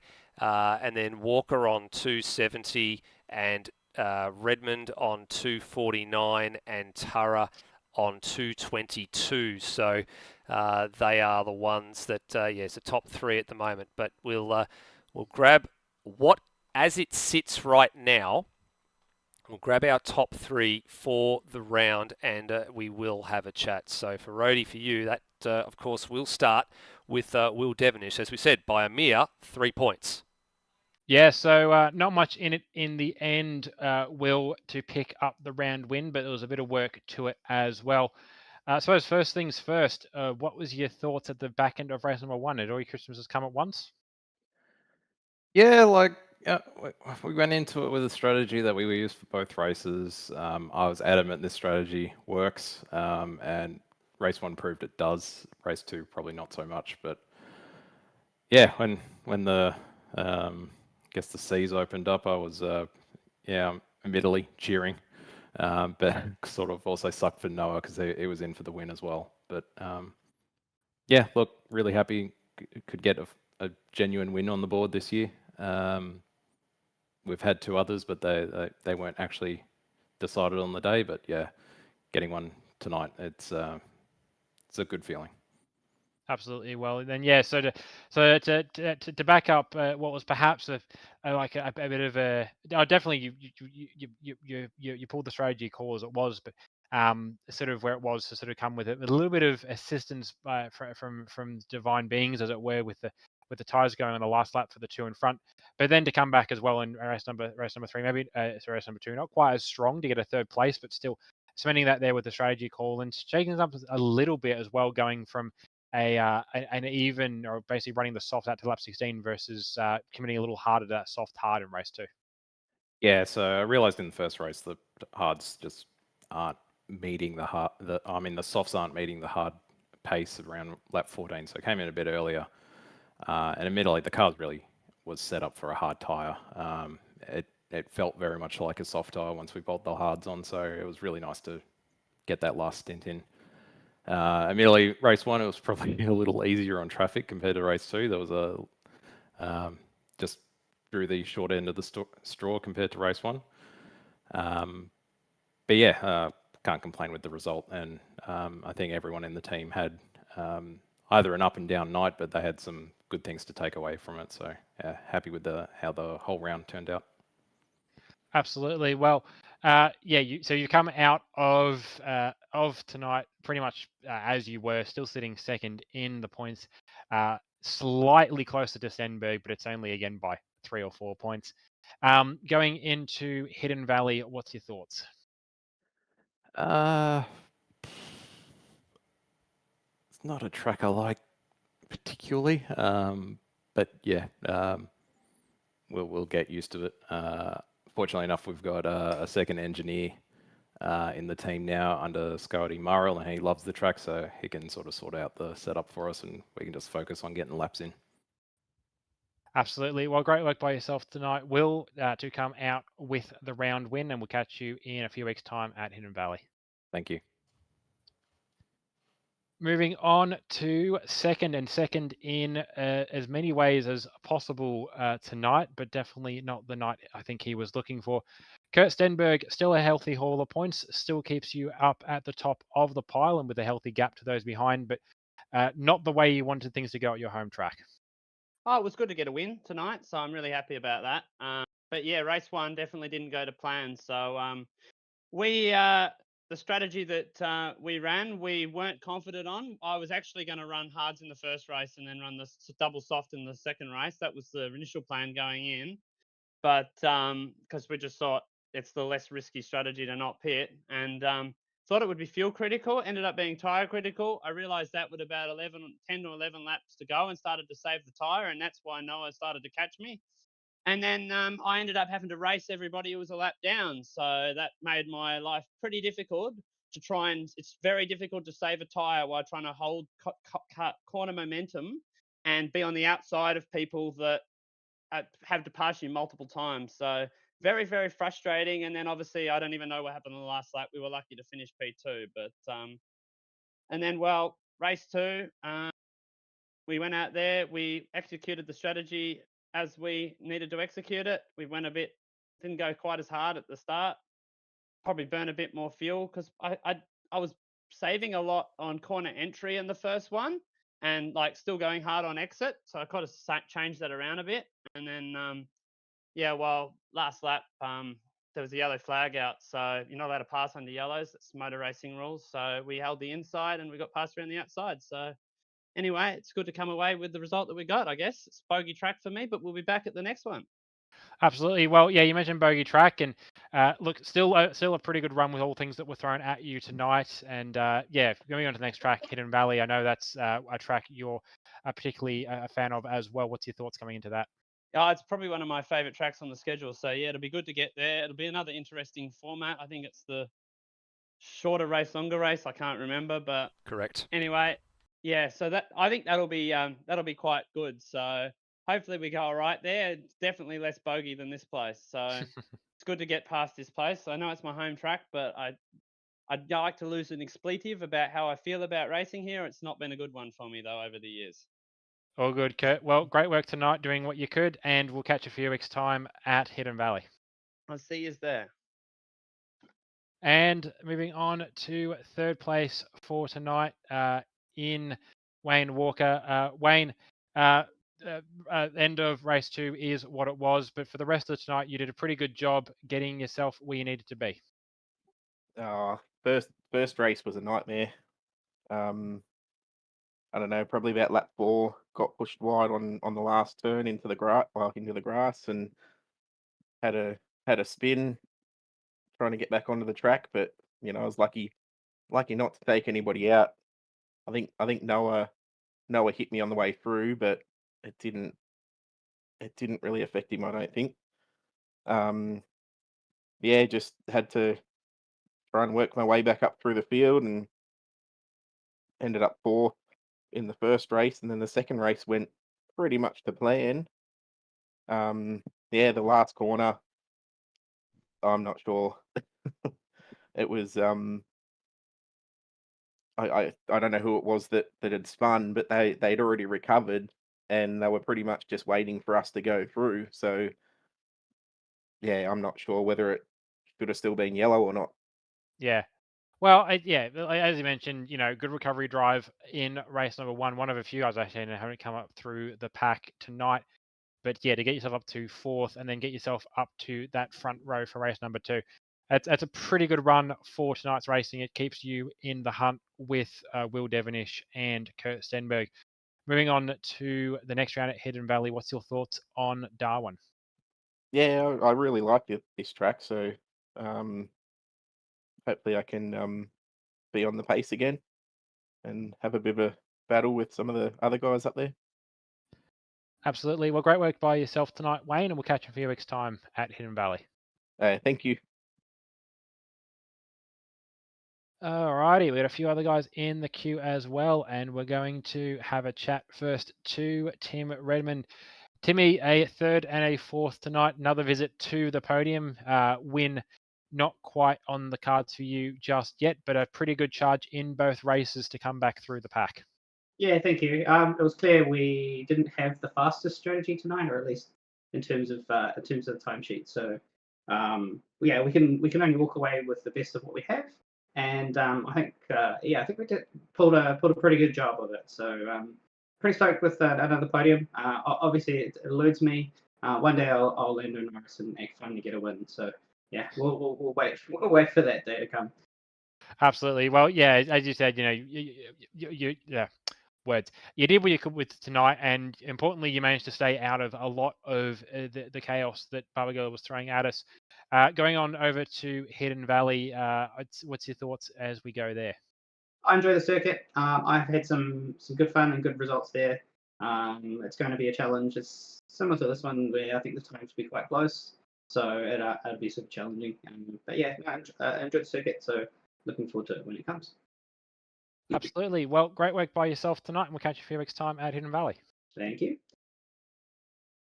And finally, we've picked up Daryl Callahan as well. And Daryl, a bit of definitely a race to riches is maybe quite the right word for it. But as Nether pointed out to us at the start of tonight's broadcast, you went from winning the race last year in Super 3 to winning the race this year in Super 2, and then to back that up with a wild card and a top 10 and almost a top 10 at your first Supercars appearance in the Gen 3 machinery. That's going to be a pretty good fortnight for you.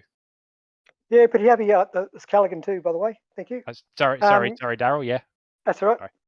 Yeah. Had a good run in the first race, and then I messed up the start. I sort of jumped the start in the second race. Had a drive-through penalty, so had to just keep on circulating and end up with the 11th finish in the second. So pretty happy.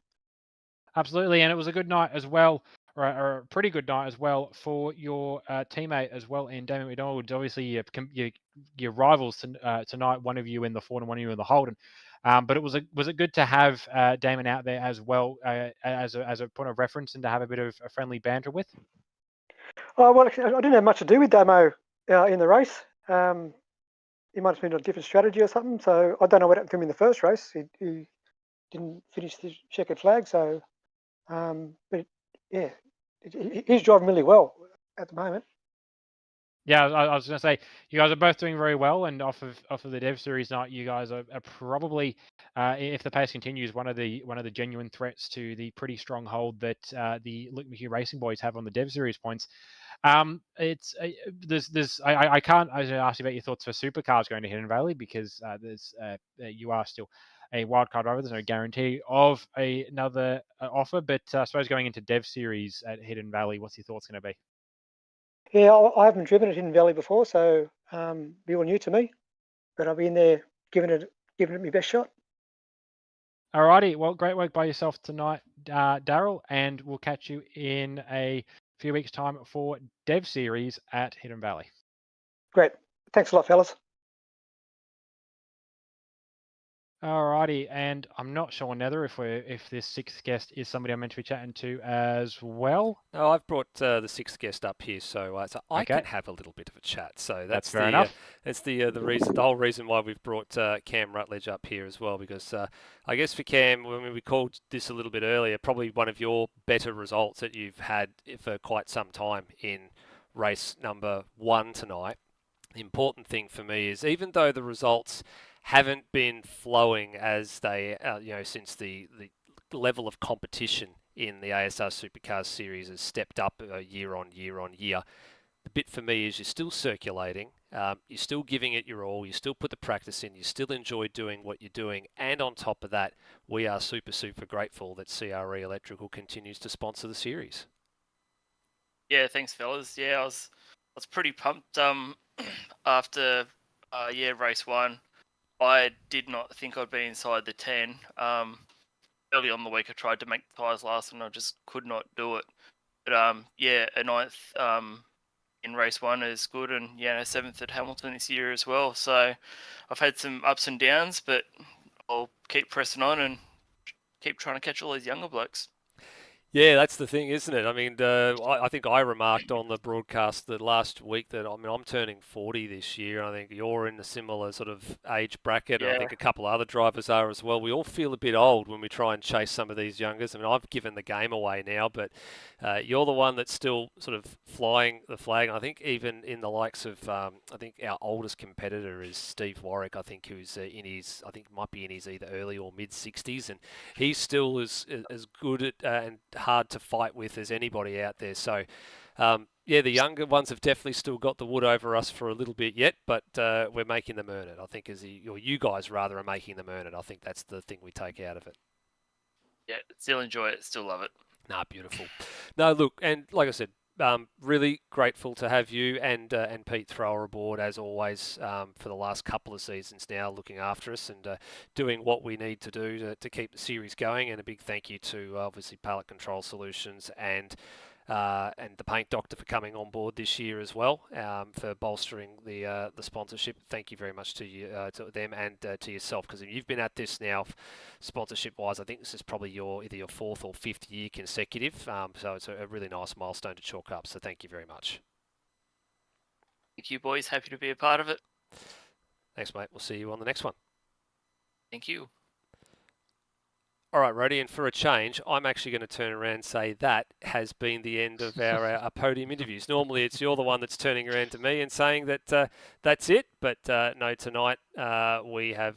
It's me telling you that we have finished, and unlike the last couple of weeks where we've had 4 rounds back to back, 2 for Dev and 2 for Supercars, we now officially get the week off. There's no racing next Friday night. And we're now back into the 3-week cycle, and Hidden Valley for Supercars is in 3 weeks, and for Development Series, it's in 2. Yeah, we're in a really nice window right now, as it turns out. The last bit of racing to finish off this basically month of racing we've had is the next round of the R Factor 2 World Sports Car Championship. World Sports Car Championship. I had WEC in my head rather than WSC, but the World Sports Car Championship, which is at Catalunya, I think, from memory. Correct. But yeah, once that's done, we've got a solid week and a bit off. When it's not till the next round of the Track Day Cup, which is on the Wednesday after next. That's actually heading to Queensland Raceway. But yeah, it's gonna be a nice break for I think for the drivers. Some of them are probably feeling a little bit burnt out. Definitely from the point of view of admins, and you know, a good opportunity for me to not have to stare at a supercar on a Friday night for the first time in a little while as well. Because for myself, for yourself, for Lewis, and for a lot of other guys that are dabbling across both categories in some form, they've just been back to back to back to back. But we finally get a bit of a break. Yes, no, that's absolutely right. So still plenty of time to join the R Factor 2 World Sports Car Championship. Please just jump in and say hello in the Discord if you want to jump in and grab one of the guest cars that's there for that. But otherwise, that's the end of round 5 of the ASR Supercars Championship for 2024. The halfway point of the season has been reached in terms of the number of races to be conducted, and the battle resumes in 3 weeks' time at Hidden Valley. We'll see you then. Bye for now.